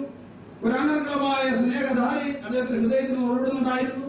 അദ്ദേഹം തന്റെ കേവല ഭൃത്യനോട് സ്നേഹം കാട്ടിയിരുന്നു. എത്ര പേര് ഭൃത്യന്മാരോട് സ്നേഹം കാട്ടും? ക്രിസ്ത്യാനികളുടെ വീടുകളിലൊക്കെ ജോലി ചെയ്യുന്ന ആൾക്കാർ, ഹൗസ് മേറ്റ്സ്. ഞാൻ ചോദിക്കട്ടെ, നിങ്ങൾ പ്രാർത്ഥിക്കാൻ താല്പര്യം പ്രാപിക്കാൻ പോയി ആശ്ചര്യപ്പെടുന്ന വിശ്വാസത്തിന്റെ 4 ലക്ഷണങ്ങളുമായിരുന്നു പഠിക്കുന്നത്. 1-ാമത്തെ ലക്ഷണമാണ് സ്നേഹം. ഈ സ്നേഹത്തെ കുറിച്ച് ഒത്തിരി പറയാനെങ്കിൽ സമയം ഇല്ലാത്തത് നമുക്ക് പോകാൻ പറ്റില്ല. അടുത്തതിനോട് പോകാം. അപ്പോൾ ഈ സ്നേഹത്തിൽ, ഈ ടെക്സ്റ്റിനകത്തും ഈ കോണ്ടക്സ്റ്റിൽ ഒരു വേലക്കാരനോടോ വേലക്കാരിയോടുള്ള സ്നേഹമില്ല. വേലക്കാരനെ യജമാനിക്കുന്ന സ്ഥാനത്ത് എടുത്ത് വയ്ക്കാൻ ക്രമസം പഠിപ്പിക്കുന്നുണ്ടോ? ജോലിക്കാരെ എങ്ങനെ കാണണം? ജോലിക്കാരായിട്ടാണ് കാണുന്നത് അല്ലേ? തീർച്ചയായിട്ടും നമുക്ക് ലേഖനങ്ങൾ പഠിക്കുമ്പോൾ നമുക്ക് അതിനകത്ത് പോലെ വ്യക്തമായ നിർദ്ദേശങ്ങൾ അതുകൊണ്ട് അത് പറയാൻ ഇപ്പോൾ സമയമല്ല, എങ്കിലും അത് പിന്നീട് പറയാം. പക്ഷെ കാണുന്നത് അവിടെ ഒരു സഹജീവിയോടുള്ള സ്നേഹം, വിശ്വസ്തയോടെ തന്നെ സേവിക്കുന്ന ഒരു ഭൃത്യനോടുള്ള സ്നേഹം ഇദ്ദേഹത്തിന്റെ ഹൃദയത്തിൽ ആഴത്തിലുണ്ടായിരുന്നു. മാത്രമല്ല, ആ ഭൃത്യൻ എങ്ങനെയുള്ളവനായിരുന്നു? യജമാൻ നോക്കണം, റോമൻ സൈന്യാധിപൻ ഈ ഭൃത്യനോട് ഇത്രയും വലിയ കൺസേൺ ഉണ്ടാകണമെങ്കിൽ ആ ഭൃത്യൻ എങ്ങനെയുള്ള ആളായിരുന്നു? ആ ഭൃത്യനും യജമാനും തമ്മിലുള്ള ബന്ധം എങ്ങനെയായിരുന്നു? അഗാധമായി. എന്താ പ്രിയപ്പെട്ട, ഇവിടെ നമ്മുടെ ആപ്ലിക്കേഷൻ ഇവിടെ ചിന്തിക്കേണ്ട കാര്യം, നമ്മൾ ക്രിസ്ത്യാനികളാണെന്ന് പറഞ്ഞ് ജീവിക്കുകയും ആളുകളെ സെഗ്രിഗേറ്റ് ചെയ്യുകയും ചെയ്യുന്നത് നീതം. വേദപുസ്തകമായിരിക്കണം പ്രമാണം, മറ്റൊരു പ്രമാണം. ഈ പുസ്തകം നിങ്ങൾ പഠിച്ചാൽ ഇത് പഠിക്കുന്നതിനാണ് എല്ലാവർക്കും ബുദ്ധിമുട്ട്. ഇത് പഠിക്കുവാൻ ആർക്കും സമയമില്ല, പഠിപ്പിക്കുവാൻ ആളുകളില്ല. പക്ഷെ ഇത് പഠിച്ചാൽ ജീവനും ഭക്തിക്കും വേണ്ടി ഒക്കെ ഇടുന്നത് ഏത് ഭാഗം നിങ്ങൾ ഓരോ ദിവസവും ഞാൻ പറയാം. നിങ്ങൾ ശ്രദ്ധിച്ചു, എല്ലാ കാര്യവും യജമാനും ദാസനും തമ്മിലുള്ള ബന്ധത്തെ ഏറ്റവും മനോഹരമായി നമ്മുടെ കർത്താവിന്റെ വചനം ഓടിയിരിക്കുക. അതൊരു സ്നേഹം തന്നെയായിരുന്നു. നീലം പിടിച്ച് മരിപ്പാനായിരിക്കും അദ്ദേഹത്തിന്റെ ഒരു ആകാംക്ഷ. സ്വന്തം കുഞ്ഞുങ്ങൾക്കുണ്ടാകുന്ന ഒരു ദുർവിധിയെ കുറിച്ച് ഒരു പിതാവിനുണ്ടാകുന്നതിനേക്കാൾ അധികമായ ഒരു ആദിയും വിതയും ഈ മനുഷ്യൻ ഹൃദയത്തിൽ വഹിക്കുക. ഞാൻ പറയട്ടെ, പഴയ കാലത്ത് പരിശുദ്ധാത്മാവ് എങ്ങനെയായിരുന്നു? ആളുടെ അടുത്ത് എങ്ങനെയായിരുന്നു? അകത്ത് വരെ എന്ത് ചെയ്യും? വരികയും ആത്മാവ് വരും, ഒരു ഉദ്ദേശം സാധിപ്പിക്കും, എന്ത് ചെയ്യും? സ്ഥിരമായ വാസം എന്റെ പുസ്തകമാണ് വിഷയം. അതിന് പരിശുദ്ധാത്മാവ് അദ്ദേഹത്തോട് വളരെ ഇടപെടുന്നു. ഒരു തെളിവ് യജമാൻ ദാസനോട് പറയുന്നു. 2, സ്നേഹത്തിന്റെ വേറെ ലക്ഷണം, ഒരു പള്ളി പണിച്ചു ആളുകൾക്കൊക്കെ പള്ളി പണിതു കൊടുക്കുന്ന സ്നേഹമാണ്. അവിടെ എവിടെയൊക്കെ അമ്പലത്തിലൊക്കെ നിങ്ങൾ നല്ല ആളുകളാണെന്ന് കേൾക്കാൻ വേണ്ടി എന്ത് ചെയ്യും? അമ്പലത്തിനാണെങ്കിലും പിടിച്ചോ 50 അല്ലേ? ഇതല്ല സ്നേഹം. ഇതാ ഏതാണ്? നോക്കെ ആരെയാ സ്നേഹിക്കുന്നത്? ഒരു വാക്ക് നിങ്ങൾ കണ്ടോ? നിങ്ങൾ വായിച്ച 5-ാം വാക്യത്തിൽ നോക്കി, നമ്മുടെ ജനത്തെ സ്നേഹിക്കുന്നു. നിങ്ങൾക്കറിയാമോ, ഇസ്രായേലിനെ സ്നേഹിക്കുന്നവരോട് ദൈവത്തിന്റെ പ്രത്യേക സ്നേഹമുണ്ടോ? ഉണ്ടോ? വേദോത്തരത്തിൽ നോക്കിയാൽ അധ്യായം കർത്താവ് പഠിപ്പിക്കുന്ന കാര്യം എന്താണെന്നറിയാം? എന്റെ വൃതന്മാർക്ക് വേണ്ടി, എന്റെ ഈ എളിയവരിൽ വേണ്ടി നിങ്ങൾ ചെയ്തപ്പോഴൊക്കെയും എനിക്കാവുന്നു ചെയ്തത്. ആരാണ് എളിയവർ? അവിടെ പറയുന്ന എളിയവർ 10-20 പറയുന്ന ഉപമയിലെ എളിയവർ ആരാണ്? ഇസ്രായേൽ. മഹാവീരകാലത്ത് തലമും വേഗം ഭക്ഷണവും പാർപ്പിടവും അഭയവും അന്വേഷിച്ച് അറിയുന്ന തന്റെ ജനത്തിന് പാർപ്പിറക്കി ഭക്ഷണം ഇറക്കി കാത്തു നിൽക്കുന്ന ചുറ്റുപാടുള്ള ഞാൻ വിചാരിക്കുന്നു ഈ ഏരിയയിലുള്ള ജാതികളായിട്ടുള്ള ഇസ്ലാമുകളായിട്ടുള്ള ആളുകൾക്ക് അന്ന് പിതാവിനാൽ അനുഗ്രഹിക്കപ്പെട്ട രാജ്യത്തിലേക്ക് പ്രവേശനം ഉണ്ട്. അത് മറ്റൊരു വിഷയം. പറയുന്നത്, എനിക്ക് വിശന്നു, തിന്മാൻ തന്നു, എനിക്ക് ദാഹിച്ചു കുടിക്കാൻ തന്ന് ഞാൻ പരദേശിയായിരുന്നു, നിങ്ങൾ എന്നെ ചേർത്തു. ഞാൻ രോഗിയായിരുന്നു, നിങ്ങൾ എന്നെ വന്നു കണ്ടു. ഇസ്രായേലിനോടുള്ള സ്നേഹം എന്നുള്ള ലക്ഷണമാണ്. ഇന്ന് നമുക്ക് ആളുകൾക്കൊക്കെ ഇസ്രായേലിനോട് വലിയ അസൂയാണ്. പക്ഷെ ഇന്നും തന്റെ ജനത്തെ കുറിച്ച് എരിവുള്ളവരാണ് ആര്? ആ എരിവ് തന്റെ ഹൃദയത്തെ സൂക്ഷിക്കുക. നമുക്ക് വേണ്ടിയാണ്. ജാതികളുടെ പൂർണ്ണസംഖ്യ ചേരുവോളം ഇസ്രായേലിന് അംശമായി കാഠിന്യം സംഭവിച്ചിരിക്കും. അവരങ്ങനെ ജീവിച്ചു പോവുകയാണ്. പക്ഷെ അവരെ തൊടുന്നവർ എന്റെ കണ്ണിന്റെ കൃഷ്ണമണിയെ തൊടുന്നു എന്നുള്ള വചനത്തിന് ഇന്നും ഒരു മാറ്റവും വന്നില്ല. അത് ഇസ്രായേലിന് ദോഷമായിട്ട് ആരും ചിന്തിക്കും. ഇസ്രായേലിനെ സ്നേഹിക്കുന്നു. ദൈവം തെരഞ്ഞെടുത്ത ജാതിയെ സ്നേഹിക്കുന്നു. വിശ്വാസത്തിന്റെ ലക്ഷണം നിങ്ങൾക്കറിയാമോ?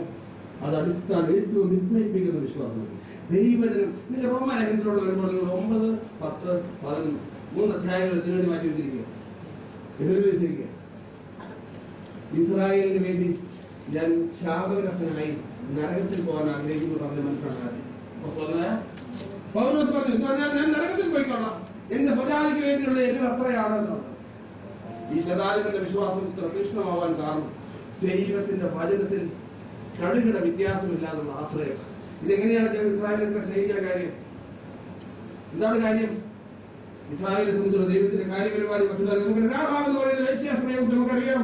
2 ഒറ്റുകാർ എരിഹോ എത്തിക്കഴിഞ്ഞപ്പോൾ തല പോകുമെന്നറിഞ്ഞിട്ടും ദൈവത്തിന്റെ ദാസന്മാർ ദൈവിക കാര്യപരിപാടിക്ക് വേണ്ടി അന്വേഷണമായിട്ട് ചെന്നപ്പോൾ തന്റെ വീടിൽ ന്യായങ്ങൾക്കിടയിൽ അവരെ ഉറപ്പിക്കുകയും മരണത്തെ വരിക്കുവാൻ തയ്യാറായിരുന്നു. അതാണ് വിശ്വാസം. വിശ്വാസത്തെ കുറിച്ച് ഡിഫൈൻ ചെയ്യുന്ന യാക്കോബിന്റെ ലേഖനം 2-ാം അധ്യായത്തിൽ 2 പേരെയാണ് അവിടെ നിന്ന് അബ്രഹാമും പ്രവൃത്തിയാൽ അല്ലയോ നീതീകരിക്കപ്പെട്ടത്. വിശ്വാസം പ്രവൃത്തിയില്ലാത്ത വിശ്വാസം നിഷ്ഫലമെന്ന് ഗ്രഹിക്കുവാൻ മനസ്സുള്ളൂ വ്യർത്ഥ മനുഷ്യ എന്നാണ് മനസ്സിലാകുന്നത്. ഇവിടെ ഈ മനുഷ്യന്റെ വിശ്വാസത്തിന്റെ ശക്തി നിങ്ങൾ നോക്ക്. തന്റെ ജനത്തെ സ്നേഹിച്ചു. എന്റെ ജനം നിന്റെ ജനം എന്റേത്, നിന്റെ ദൈവം എന്റെ ദൈവം. നമുക്കറിയാം ഓർപ്പയും ഉണ്ടായിരുന്നു, രൂത്തും ഉണ്ടായിരുന്നു. അമ്മായിയോടുള്ള സ്നേഹം, ആ സ്നേഹം അഗാധം. ഇസ്രായേലിലേക്ക് മടങ്ങിപ്പോ അതാണ് പറഞ്ഞു കുറഞ്ഞാതെ ദേശത്തിലേക്ക് ജീവിക്കാം, മോവാമിൽ ജീവിക്കാം. നീ ജീവിച്ചോളൂ, നീ കുട്ടിയാ, നിനക്ക് വിവാഹം കഴിക്കാൻ പ്രായം ഇനിയും, നീ വിവാഹം കഴിച്ച് ജീവിക്കും. പക്ഷേ അവൾ പറഞ്ഞു ഇല്ല, നീ ഇവിടെ പോയാൽ ഞാൻ അതിനോട് ഒരു കാരണം, നിന്റെ ജനം എന്റെ ജനം, നിന്റെ ദൈവം. ഇതാണ് ദൈവവചനത്തിലെ സൂക്ഷ്മമായ സത്യങ്ങളെ ഗ്രഹിച്ചു അതിനാൽ ഹൃദയം ചേർത്ത് പിടിക്കുന്നതാണ് ആ ഹൃദയത്തിലേക്ക്. ദൈവവചനത്തെ സ്നേഹിക്കുന്നവർക്ക് വേണ്ടിയാണ് ഈ അഗാപ സ്നേഹം ദൈവം കരുതിയത്. ദൈവവചനത്തിലെ സൂക്ഷ്മാംശങ്ങൾ. അതുകൊണ്ടാണല്ലോ ന്യായപ്രമാണത്തിലെ അത്ഭുതങ്ങൾ കാണുവാൻ എന്റെ കണ്ണുകളെ തുറക്കണമേ എന്ന് സങ്കീർത്തനക്കാരൻ പാടുന്നത് കാര്യം. ഈ ദൈവത്തിന്റെ അഗാധ സത്യങ്ങൾ അനുഭവിക്കാൻ നിങ്ങൾക്ക് രാത്രി മനസ്സുണ്ട്. ഇതിനായി എന്റെ ജീവിതം ഞാൻ സമർപ്പിക്കും എന്ന് നിങ്ങൾ നിശ്ചയിക്കുന്നുണ്ടായിരിക്കും. നിങ്ങളുടെ ജീവിതങ്ങളിൽ സ്നേഹത്തിന്റെ ഒരു പ്രവാഹം ഉയരുവാനാണ്. ഈ പ്രിയപ്പെട്ട ആ മനുഷ്യൻ ഇദ്ദേഹം കർത്താവായ യേശുക്രിസ്തുവിനെ ആശ്രയിച്ചു. എന്താണ് പറഞ്ഞത്? കാൺമീൻ, എന്റെ ജനമേ നിങ്ങൾ കാൺമീൻ. നോക്ക വിശ്വാസം, ഇതാണ് വിശ്വാസം. ദൈവവചനത്തോട് വളരെ വേർപെട്ടയാണ്. ഇതുപോലെ വീണ്ടും കൊർന്നേലിയസിന്റെ ശതാധിപൻ തന്നെയായി പത്രോസിനെ കർത്താവ് കഷ്ടപ്പെട്ടവിടെ വരെ അയച്ചു. അവന്റെ വീട്ടിലൊരു മീറ്റിംഗ് സംഘടിപ്പിച്ചു. അവിടെ കൂടി വന്നവരുടെ മേലെല്ലാം പരിശുദ്ധാത്മാവ് ആ കുടുംബവും കൂടി വന്നവരെ രക്ഷിക്കുന്നു. ദൈവം തന്റെ വചനത്തെ സ്നേഹിക്കുന്നു, തന്റെ ജനത്തെ സ്നേഹിക്കുന്നു, തന്റെ പദ്ധതിയെ സ്നേഹിക്കുന്നവർക്ക് വേണ്ടി ഒരുക്കിയിരിക്കുന്നത് ഈ ഭൂമിയിൽ തന്നെ കണ്ടിട്ടില്ല, ചെവി കേട്ടിട്ടില്ല, മനുഷ്യന്റെ ആലോചനയ്ക്ക് പ്രവേശിക്കില്ല. സ്നേഹിക്കുന്നു, കർത്താവിന്റെ വചനത്തെ സ്നേഹിക്കുന്നു, കർത്താവിന്റെ പദ്ധതികളെ സ്നേഹിക്കുന്നു. ഒന്നാമത്തെ കാര്യം. ഇതിന് കാരണം ഈ വചന കേൾവിയാണ്. ഞാൻ പറയുന്നു, ഈ 6-ാം അധ്യായത്തിലൂടെ വലിയ ഉപദേശ സത്യങ്ങൾ ആര് കേട്ടു? ഈ പള്ളി പണിത് കൊടുത്തു നമ്മൾ കാണുക. നോക്കിയേ, അതിന്റെ 6-ാം വാക്യം 6-ന്റെ 6 വായിച്ച്.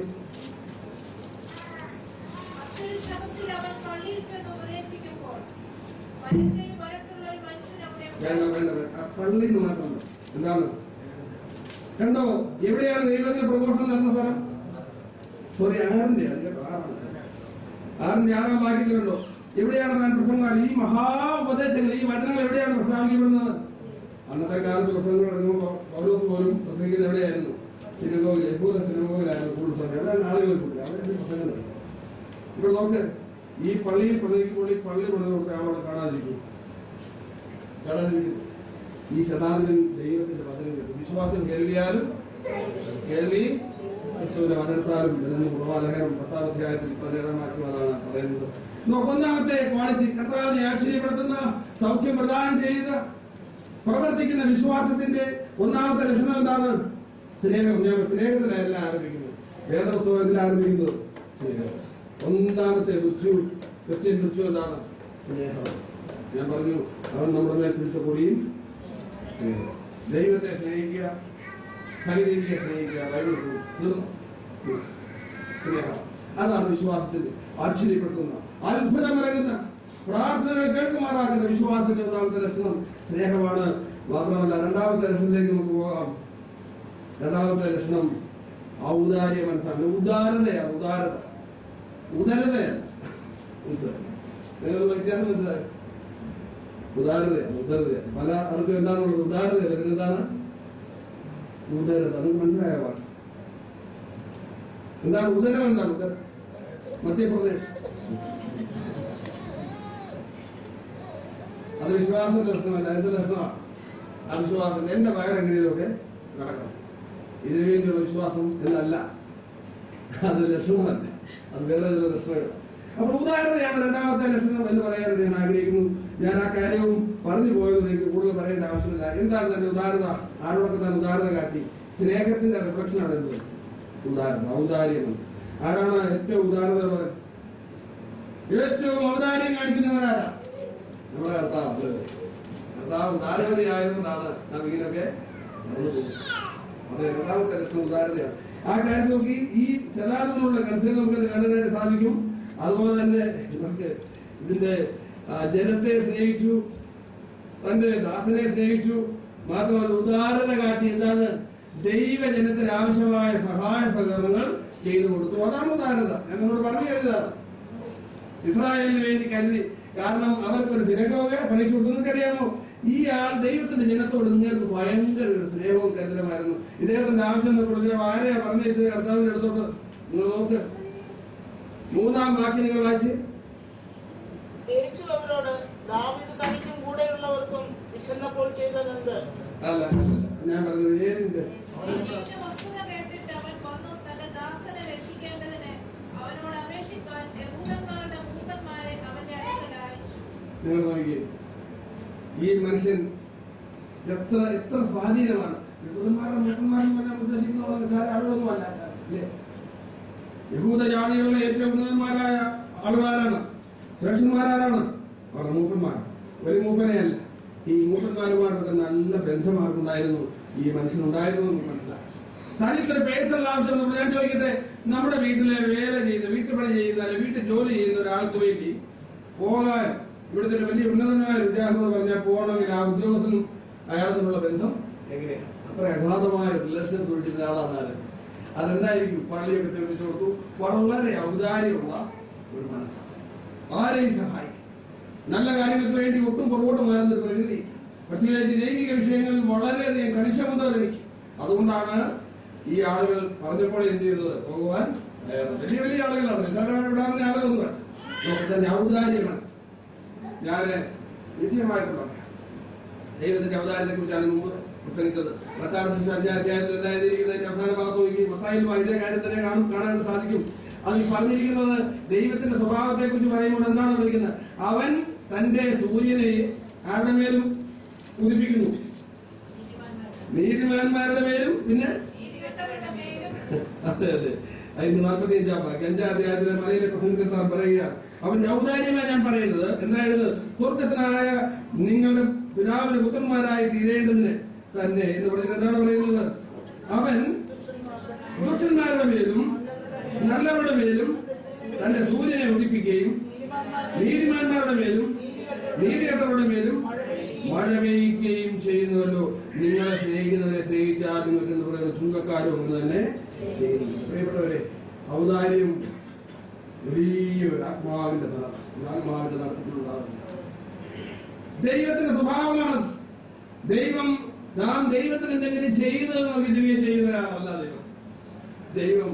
ദുഷ്ടന്മാരെയും ഒരു കാലം ഔദാര്യത്തോടെ നടത്തും. നമ്മൾ കഴിക്കുന്ന ഭക്ഷണം കഴിക്കുന്ന അതേ ടേസ്റ്റ് ദുഷ്ടന്മാർ കഴിച്ചാലും, നമ്മൾ എ സിയിൽ ഇരുന്നാൽ അനുഭവിക്കുന്ന അതേ എക്സ്പീരിയൻസ് ആർക്കുണ്ട്. ഗുണമൊന്നും അല്ല അവിടെ ദുഷ്ടന്മാർക്കുണ്ട്.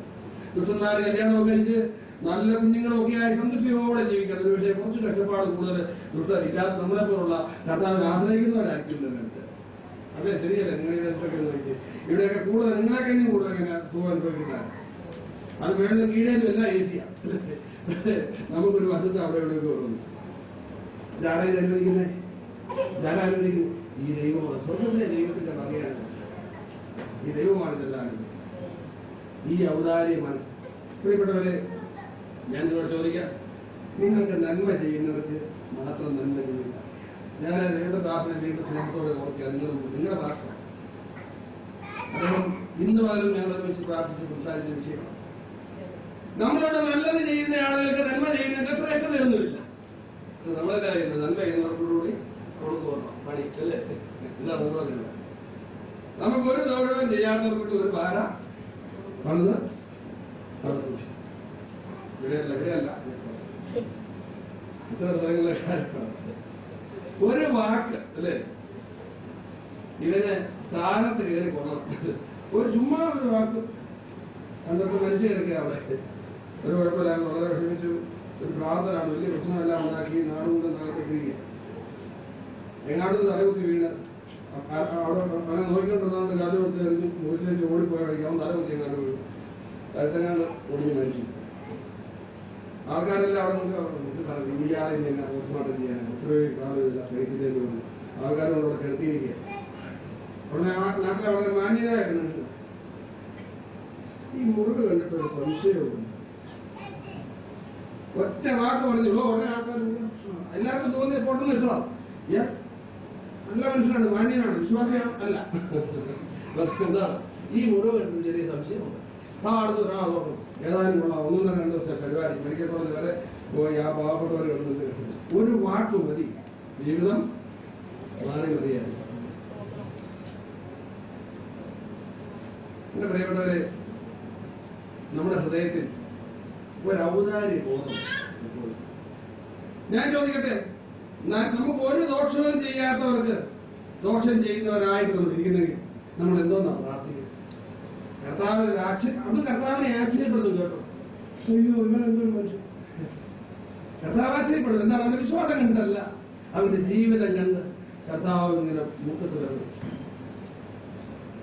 ഇവിടെ പറഞ്ഞിരിക്കുന്നത്, ശത്രുവിന് വിശക്കുന്നെങ്കിൽ തിന്നാൻ കൊടുക്കുക, ദാഹിക്കുന്നെങ്കിൽ കുടിക്കാൻ കൊടുക്കുക, അങ്ങനെ നീ അവന്റെ തലവേൽ തീക്കനൽ കുന്നിക്കും. ഇതാണ് പരിശുദ്ധാത്മാവിന്റെ ശത്രു.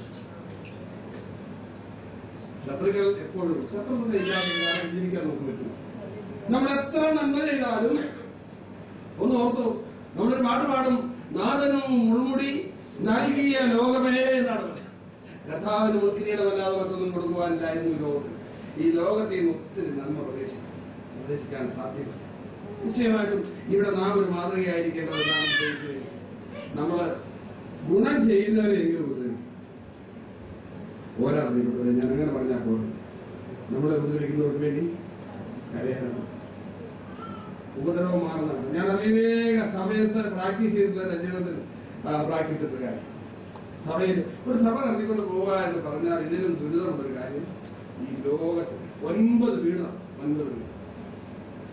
പക്ഷെ ഒരു ചെറിയ സഭ നടത്തണമെങ്കിൽ എന്തോ പറയാം. ഞാൻ നോക്കിയിട്ട് ദൈവത്തെ സ്നേഹിച്ച് സഭ നടത്തുന്ന പാസ്റ്റർമാരുടെ കാല് കഴുകിയിട്ട് ആ വെള്ളം ഒറ്റ വലിക്കും. ഞാൻ ദൈവത്തെ സ്നേഹിച്ചുകൊണ്ട് ചെയ്യുന്നത് കള്ളന്മാരുടെ കാര്യമല്ലേ. ദൈവത്തെ സ്നേഹിക്കുന്ന ആളുകളുടെ പാദം കഴുകി വെള്ളം, കാരണം അത്രമേൽ. കാരണം എന്താണ്, ഇന്നലെ ഇവിടെ നമ്മൾ സന്തോഷവാദം ആടുകൾ ഇടിക്കും, ചുമ്മാ ഇടയിൽ നടത്തിയിരിക്കുകയാണ്. ഞാൻ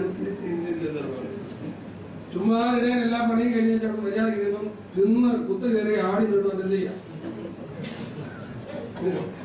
കുത്ത് വറുത്ത് ചൊറിയുമോ? ഇരുത്തി കുത്തി ചെയ്ത കൊമ്പും കളിക്കാനൊന്നും ഇല്ലെങ്കിൽ എന്ത് ചെയ്യും? ആ വെള്ളം മരണ ദേഹം ഇവിടെ എന്ത് ചെയ്യും? നാല് മാറുന്നു.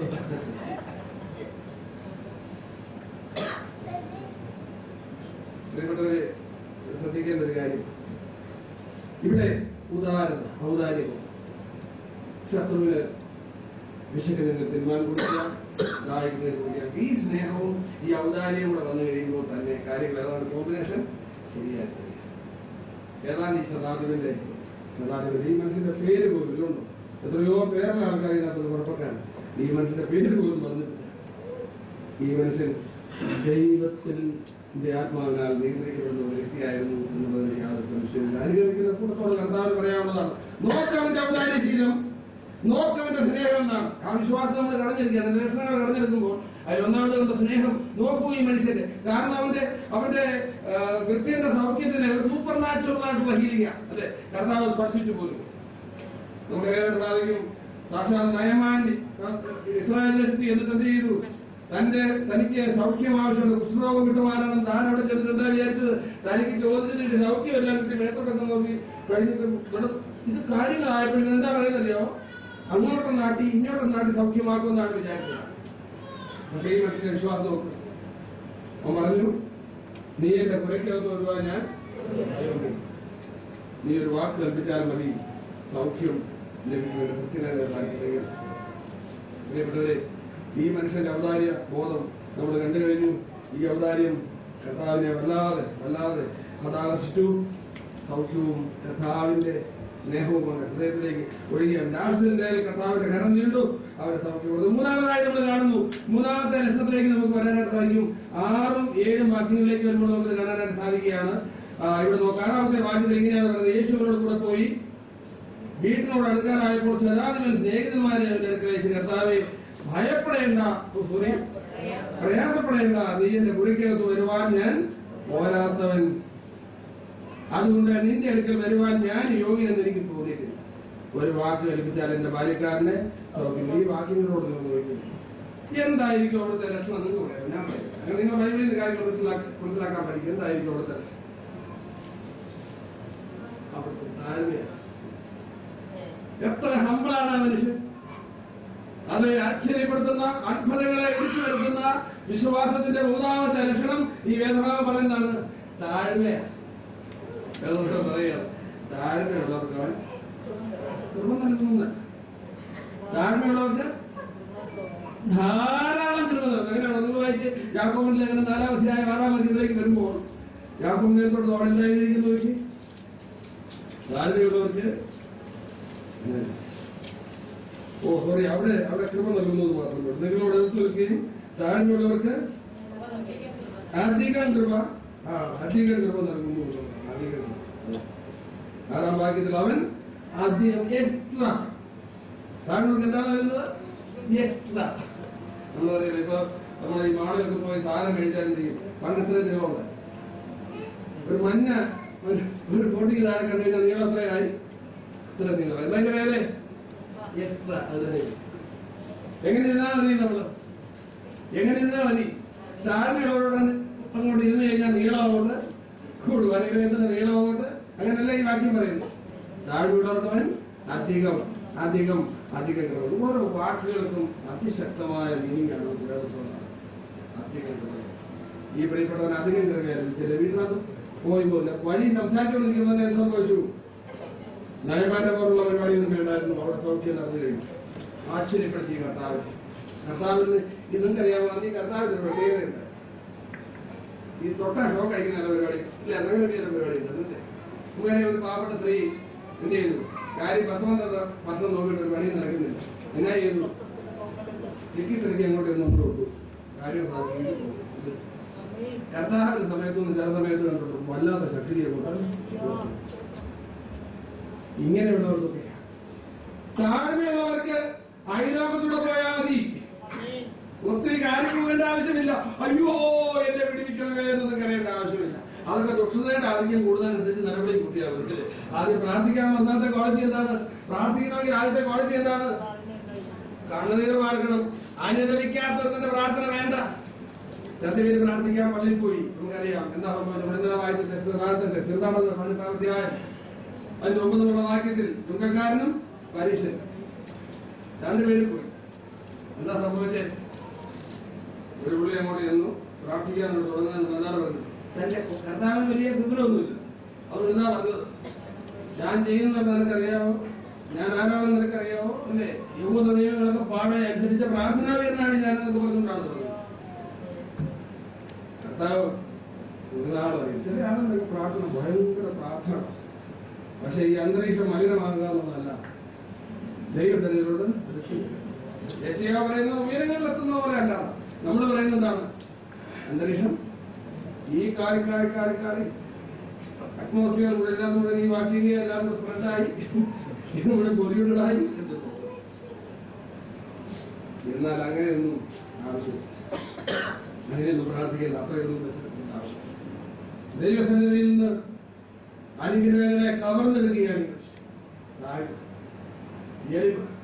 വിനയ്. ദൈവം എപ്പോഴും ഒരു ഭയത്തോടെ ഇരിക്കുന്നത് ഇത് നമ്മളെ വിമർശിക്കുകയാണ്. ഇന്നത്തെ ഞാനും നിങ്ങളും എല്ലാം ഒരേ ബോട്ടിൽ സഞ്ചരിക്കുകയാണ്. ഈ വിഷയത്തിൽ ഞാൻ നിങ്ങളെല്ലാം എങ്ങനെയാണ്? ഞാൻ എപ്പോഴും പറയും, ഇവിടെ പറഞ്ഞില്ലാന്ന് എനിക്ക് തോന്നി. ആദ്യമേ പറയുന്നു, ഞാൻ ജാമ്യം എടുക്കുന്നു, ഞാനും നിങ്ങളും ഒരു ബോട്ടിൽ ആണ്. ഞാൻ കൂടിയ ഒരാളും നിങ്ങൾ കുറഞ്ഞ ഒരാളുമല്ല. എന്റെ ദൈവം നിർത്തിയിരിക്കുന്നുണ്ട്, ഞാൻ നിൽക്കുന്നത് മാത്രം ഞാനും അതേ പോകും. നമ്മുടെ പ്രശ്നം എന്താ? നമുക്ക് താഴുവാനാണ്. താഴ്മയുണ്ടെങ്കിൽ ഉപദ്രവിക്കേണ്ട ആവശ്യമുണ്ടോ? വാക്കുകൾ എന്നെ വിളിച്ചു, എന്നോട് ഉച്ച കഴിഞ്ഞ് വിളിച്ചപ്പോ സഹോദരനോട് പറഞ്ഞു, ഞാൻ പറയുന്നില്ല വളരെ ഞാൻ ഇപ്പോൾ സംസാരിക്കാറില്ല. നമ്മൾ സംസാരിച്ചു കഴിഞ്ഞാൽ കുഴപ്പം. അതുകൊണ്ട് ഞാൻ ഇങ്ങോട്ട് മാറി ഇരിക്കുകയും സഹോദര എത്രയോ നല്ലൊരു കാര്യമാണ്, ഞാനിവിടെ ഇരിക്കാമല്ലോ, നിങ്ങൾ ഒരുമിച്ചോണ്ടിരുന്നു. അത് സംസാരിച്ചു നിങ്ങളോടൊന്നും നോക്കി എന്തൊരു സന്തോഷം. ഒരു കുഴപ്പമുണ്ടായില്ല. സംസാരിക്കാൻ തുടങ്ങി കഴിഞ്ഞാൽ കുഴപ്പമുണ്ടാകുന്നുണ്ട്. പിന്നീട് വേറെ സംസാരിക്കുമ്പോൾ കുഴപ്പമുണ്ടാകുന്നുണ്ട്. യാതൊരു കുഴപ്പം. അതുകൊണ്ട് നമ്മുടെ ധാരണയോടെ അല്ലേ 4 പേരും കൂടുന്ന സ്ഥലത്ത് പോയാൽ അവിടുത്തെ ഒന്നാമനായിട്ട് സംസാരിക്കണമെന്നാണ് പറയുന്നത് അല്ലേ? പലപ്പോഴും നമ്മൾ ആത്മപരിശോധന ചെയ്യണം. അവനാണോ അല്ലെ? നമ്മളെ ടെൻഡേഴ്സ് ഉണ്ടാകും നിശ്ചയമായിട്ടല്ലേ. 4 പേരെ എന്നെ ശ്രദ്ധിക്കണം. അവിടെ എന്ത് ചെയ്യേണ്ടത്? ആളിരിക്കുന്ന അറിയത്തില്ലാത്ത അഭിപ്രായം പറയും. നമ്മളെക്കാൾ ബുദ്ധിയുള്ളവരാണ് മറ്റുള്ളവർക്ക് നമുക്ക് ഒരിക്കലും അറിയാൻ പലപ്പോഴും കഴിയാതെ ആകെ നമ്മൾ ആരാന്ന് മനസ്സിലാക്കും. നമ്മളെ കുറിച്ച് മാർക്കിട്ടുള്ളൂ. പിന്നെ അതൊക്കെ അറിഞ്ഞു കഴിഞ്ഞാൽ പിന്നെ അവർക്ക് പാരം അണിയാൻ പോകണം. ഇതൊക്കെ മിണ്ടാതൊക്കെ ഇരുന്നാൽ എത്രയോ നല്ല. അതുകൊണ്ടാണ് ആ പുസ്തകം എഴുതുന്നത് എനിക്ക് തോന്നുന്നത്. സ്തോത്രമാണ് ഉചിതം.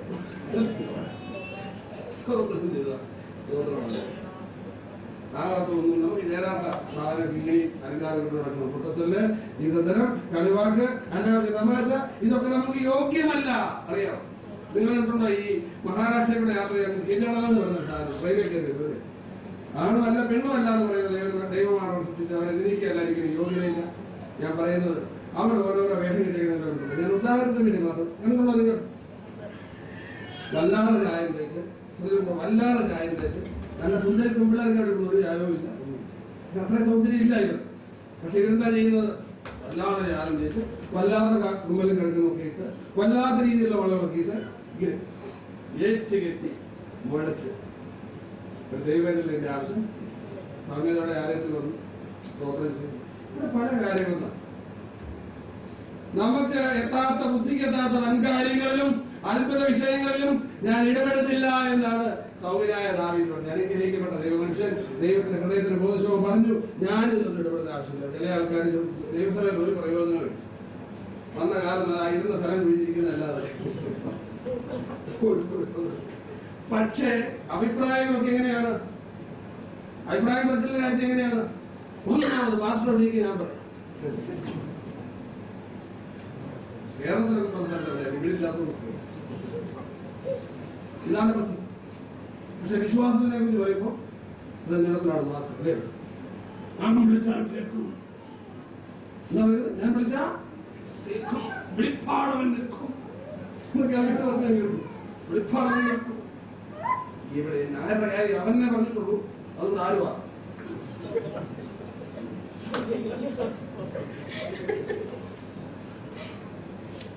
സ്തോത്രം. ശതാധിപൻ അങ്ങനെയല്ല. കർത്താവ് പറഞ്ഞു, അനുഗമിച്ച കൂട്ടത്തോട് പറഞ്ഞു, അല്ലെങ്കിൽ എന്ന് പറയുന്ന സഭയോട് പറയുന്നുണ്ട്, വിശ്വാസികളോട് പറയുന്നു, വിശുദ്ധന്മാരോട് പറയുന്നു, നോക്ക് അവന്റെ ഔദാര്യബോധം നോക്ക്, അവന്റെ ഉദാഹരണം നോക്ക്, അവന്റെ താഴ്മ നോക്ക്, അവന്റെ സ്നേഹം നോക്ക്, അവന്റെ ദൈവത്തോടും ദൈവിക കാര്യ പരിപാടിയോടുള്ള സ്നേഹം നോക്ക്. കർത്താവായ യേശു ക്രിസ്തുവിനെ വണങ്ങുന്നതിന് വേണ്ടി അഹോരാത്രം ചിന്തിക്കുകയും അതിനുവേണ്ടി അധ്വാനിക്കുകയും ചെയ്യുന്നു അവൻ എന്നുള്ളത്. തനിക്ക് ലഭിച്ച ഹൃസ്വമായ ജ്ഞാനം കൊണ്ട് അവൻ അധികമായി അവൻ അധ്വാനിക്കുക, പ്രാർത്ഥനയിൽ അവൻ ജാഗരിക്കുക, അവൻ ജനത്തിന് നന്മ ചെയ്യുക. നമുക്കറിയാം ചില ആൾക്കാര് എനിക്ക് നാട്ടിൽ ഞാൻ അവരെ വളരെ സ്നേഹിക്കും. അവരെ സ്നാനപ്പെടാനൊന്നും കിട്ടത്തില്ല, എത്ര പുറകെ നടന്നാലും ചെയ്തില്ല, സ്നാനപ്പെടാനൊന്നും. പക്ഷെ എല്ലാ മീറ്റിങ്ങിനും മതി 3-4 വർഷമായിട്ട് വിട്ടുകൊണ്ടിരിക്കുന്നുണ്ട്. ഞാൻ പറയും ചില സഹോദരന്മാരുടെ സഹോദര ഈ കസേര മെനക്കെടുക്കുന്നത് എന്തിനാ, എന്നും വന്ന് പരാതിയാണ്. എന്തിനാ ഇത് മെനക്കെടും, എന്തിനാണ് പറഞ്ഞു വിട്. പക്ഷേ ഞാൻ പറയും സഹോദര അങ്ങനെ അല്ലല്ലോ വേണ്ടത്, അയാൾ അവിടെ ഇരുന്നോട്ടെ, ദോഷം ചെയ്യാത്തവർ എനിക്ക് എതിരെല്ലാം നല്ലേ കർത്താവ് ഒന്നിച്ചു വെക്കോട്ടെ. ജീവന്റെ വചനങ്ങളിലൂടെ ഹൃദയത്തിൽ എന്നെങ്കിലും ഇത് വിതച്ചത് കൊയ്യാതിരിക്കുക, ഇത് വീണാൽ മരം കായ്ക്കാതിരിക്കുകയല്ല. 100 പേരെയും 60 പേരെയും 30 പേരെയുമായിട്ട് മരം കായ്ക്കുക, യാതൊരു സംശയവും. അതുകൊണ്ട് അവരെ വിലക്കരുത്, അങ്ങനെയുള്ളവരെ അവരെ ഉപദ്രവിക്കുക, അവർക്കെതിരെ ഡയലോഗ് പറയരുത്, അവരെ കുറിച്ച് സംസാരിക്കരുത്, മിണ്ടരുത്, ശബ്ദമടക്കുക, വാകൂട്ടുക. ബുദ്ധിക്ക് എത്താത്ത വൻകാര്യങ്ങളിലും അത്ഭുത വിഷയങ്ങളിലും ഇടപെടാതെ പൊട്ടനെ പോലെ ജീവിക്കുന്നവനാണ് വിശ്വാസിയുടെ നല്ല ലക്ഷണം. അറിയാവുന്ന കാര്യങ്ങൾ പറഞ്ഞു. ഇവിടെ പ്രാർത്ഥനകളൊക്കെ ഇവിടെ പ്രസംഗിക്കാൻ ആളുകൾ കുറവാണെന്നാണ് പറഞ്ഞത്. യഹോവയുടെ ദാസന്മാരെ, യഹോവയുടെ ജനമൊക്കെയും പ്രവാചകന്മാരായിരിക്കട്ടെ. അതാണ് എന്റെ ഞാൻ സഭയിൽ പറയും, നിങ്ങൾ എല്ലാവരും പ്രസംഗിച്ചു, എല്ലാവരും നേരം ഒരു ശത്രു ഇന്നിവിടെ വന്നിട്ട് ഞാൻ സഹോദരന്റെ മിനിസ്ട്രി ആ സഹോദരനെ ഇവിടെ കാണുന്നില്ല. ഞാൻ പറഞ്ഞു ജോലിക്ക് പോയിരിക്കുകയാണ്. ഞാൻ പറഞ്ഞൊരു മിനിസ്ട്രി ഉണ്ടാകുന്നു, അതെന്താണ് ദുഃഖത്തോട് പറഞ്ഞു കൊടുത്തിട്ടാണ് ദൈവം തന്ന പ്രാഗത്തിന്റെ മനസ്സിൽ പറഞ്ഞു കൊടുത്തിട്ടാണ് ഒരു മിനിസ്ട്രി. അതിനിടപെടും, ആവശ്യമില്ലാത്ത കാര്യങ്ങൾ ഇടപെട്ട് കുഴപ്പമാകാതെ ആ മിനിസ്ട്രിയിൽ ഇടപെടും. എന്തോരം കാര്യങ്ങൾ ചെയ്യാൻ കഴിയും, ഒന്നിനും കഴിവില്ലെങ്കിൽ ആരെയും പ്രത്യേകം അടിച്ച് എല്ലാം വൃത്തിയാക്കി എല്ലാം തുടർന്ന് കഴിയാം. ഒരു ചെറിയ ഒരു തുള്ളി വെള്ളം കൊടുത്തത് പോലും വിസ്മരിക്ക് ചെയ്യാത്ത ആളാണ് നമ്മളെ നോക്കിക്കൊണ്ടിരിക്കുകയാണ്. അഗ്നിയാളെക്കുറിച്ചാണ് ഇതിന്റെ വഴിയൊക്കെയും യഹോവയുടെ ദൃഷ്ടി ഇരിക്കുന്നു എന്നാണ് യഹോവയുടെ ദൃഷ്ടി ഇരിക്കുന്നു. എന്ത് ചെയ്യുന്നു, എന്ത് ചെയ്യാതിരിക്കുന്നു എന്നുള്ള കാര്യം കർത്താവ് ശ്രദ്ധിക്കുന്നു. നിനക്കൊരു മിനിസ്ട്രി ഉണ്ട്, നിനക്കൊരു വേലയുണ്ട്, നിനക്കൊരു ശുശ്രൂഷയുണ്ട്, നിന്റെ വിശ്വാസം നീ അങ്ങനെ തന്നെ. കർത്താവ് പ്രാർത്ഥനകളുണ്ട്, നിശ്ചയമായിട്ട് പ്രാർത്ഥന കേൾക്കുന്ന കാര്യങ്ങളെ കുറിച്ചാണ് ഞാൻ പറഞ്ഞത്. നിന്റെ പ്രാർത്ഥന നിനക്ക് വ്യക്തമായ മറുപടിയും ഒരു പക്ഷെ നീ ആഗ്രഹിക്കുന്ന മറുപടി കിട്ടുന്നത്. ഞാൻ ആളോട് പറയും, പ്രാർത്ഥനയ്ക്ക് ഉത്തരം എന്ന് പറയുന്നത് നീ ആഗ്രഹിക്കുന്ന മറുപടിയാണ്. ആണോ? അല്ല, ആരും പറയില്ല. ഞാൻ ഇത്രയും കാലം കൊണ്ട് വിശ്വസിച്ചാലും നല്ല ദൈവ വചനം അറിയാവുന്ന ഭക്തന്മാർ പറയുക, നമ്മുടെ ആഗ്രഹമല്ല ദൈവത്തോട് പറയണം. നല്ല ആഗ്രഹങ്ങളെ തരാൻ പറഞ്ഞിട്ട് ആ ആഗ്രഹം ദൈവത്തോട് അറിയിക്കും. ആരാണോ ഇച്ഛിക്കാനുള്ളതും പ്രവർത്തിക്കാനുള്ളതും ഇതൊക്കെ ആരാണ് ചെയ്യുന്നത്? ദൈവമല്ലോ ദൃഢമുണ്ടായിട്ട് പ്രവർത്തിക്കുന്നത്. നല്ല ആഗ്രഹങ്ങൾ തരാനായിട്ട് പറയണം. നമ്മുടെ ആഗ്രഹങ്ങൾ മോശമാക്കണം. ഞാൻ ഓർക്കും, എന്റെ കുഞ്ഞ് കൊച്ചായിരുന്നപ്പോ ഞാനിങ്ങനെ പോകുമ്പോൾ അടുപ്പിൽ തീ കത്തിക്കാം. അപ്പോ അടുപ്പിൽ തീ കത്തിക്കൊണ്ടിരിക്കുമ്പോൾ തീ കത്തി കഴിഞ്ഞിട്ട് ഈ വിറക് കത്തി കനൽ കിടക്കും. ഇങ്ങനെ കിടക്കുമ്പോൾ കൊച്ചടിക്കുന്നു, കൊച്ചനറിയപ്പെടുന്നു. ഇങ്ങനെ ആയി എന്തിനറിയാമോ? കനൽ വാര കുറച്ചു നേരം കനൽ വാരാൻ നോക്കിയിട്ട് ഭാര്യയിലേക്ക് കുറച്ച് ഉറക്കം വലിയ കടച്ചു. കൊച്ചിന്റെ ആഗ്രഹം സാധിച്ചു. അത് സാധിപ്പിച്ചു. കൊച്ചിന്റെ ആഗ്രഹം എന്താണ്? കനൽ വാരി കളിക്കും. കണ്ട പലതും വാരി കളിക്കാൻ തോന്നും. ഇതെല്ലാം വാരാൻ സമ്മതിക്കുമോ സൗകര്യ ദൈവം? എന്നിട്ട് വിശ്വാസക്കുറവാണ്, പ്രാർത്ഥിക്കാഞ്ഞിട്ടാണ്, ഉപവസിക്കാഞ്ഞിട്ടാണ് എന്ന് പറയും. ദൈവത്തിന് ഇഷ്ടമാണോ എന്ന് നോക്കണം. ദൈവഹിതമല്ലാത്ത ഒരു കാര്യത്തിന് വേണ്ടി പ്രാർത്ഥിക്കരുത്. ദൈവത്തിന്റെ ഹിതമല്ല എന്ന് മനസ്സിലാകുന്ന ഒരു കാര്യത്തിന് വേണ്ടി പ്രാർത്ഥിക്കുക.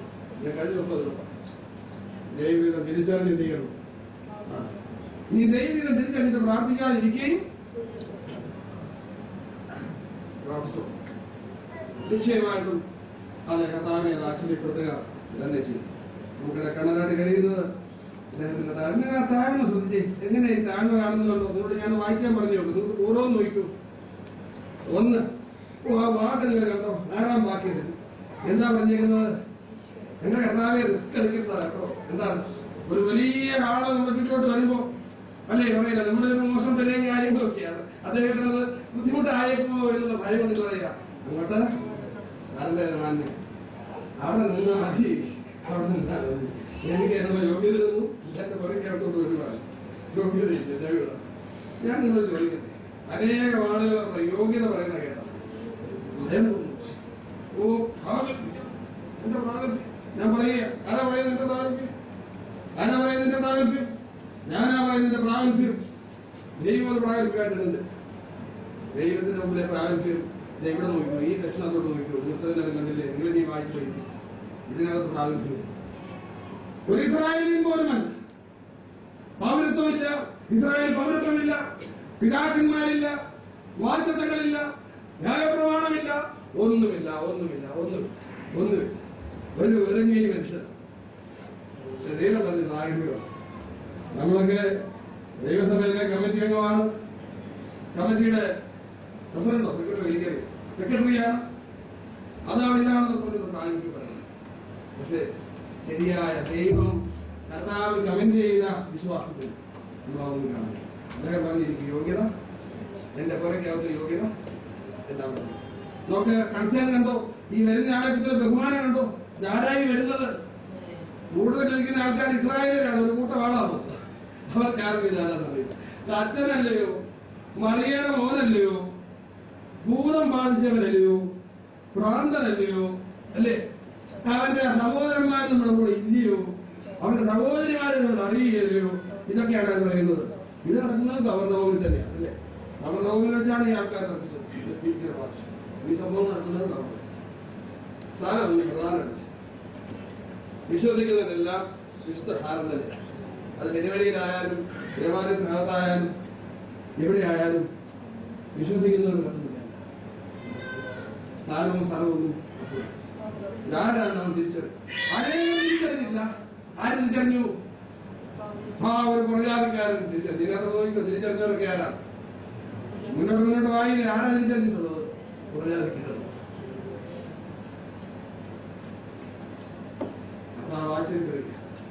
ഇസ്രായേലിൽ പോലും ഇങ്ങനൊരു വിശ്വാസം കാണാനില്ലല്ലോ എന്നാണ് കർത്താവ് ഇന്നും പറയുന്നത്. ദൈവജനത്തിന് അതിൽ പോലും ഇതേ ലക്ഷണങ്ങൾ പ്രതിഫലിക്കുന്ന വിശ്വാസം കാണുവാനില്ലല്ലോ എന്ന് കർത്താവ് കരയും. ക്രൂശിന് മുമ്പിൽ ജെറുസലേമിൽ ചെന്നിട്ട് അങ്ങോട്ടെല്ലാം നോക്കി തിരുവേലി കരഞ്ഞു.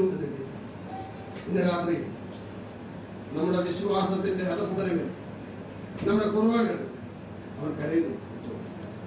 നമ്മളെക്കുറിച്ചുള്ള പ്രാഗൽഭ്യത്തിന്റെ മഹിമ അതാണോ നമ്മുടെ ചുണ്ടിലുള്ളത്, നമ്മുടെ ഭാവത്തിലുള്ളത്? ഇന്ന് കർത്താവ് നമ്മളെ നോക്കി എന്ത് ചെയ്യും? നമ്മെ നോക്കിക്കൊണ്ട്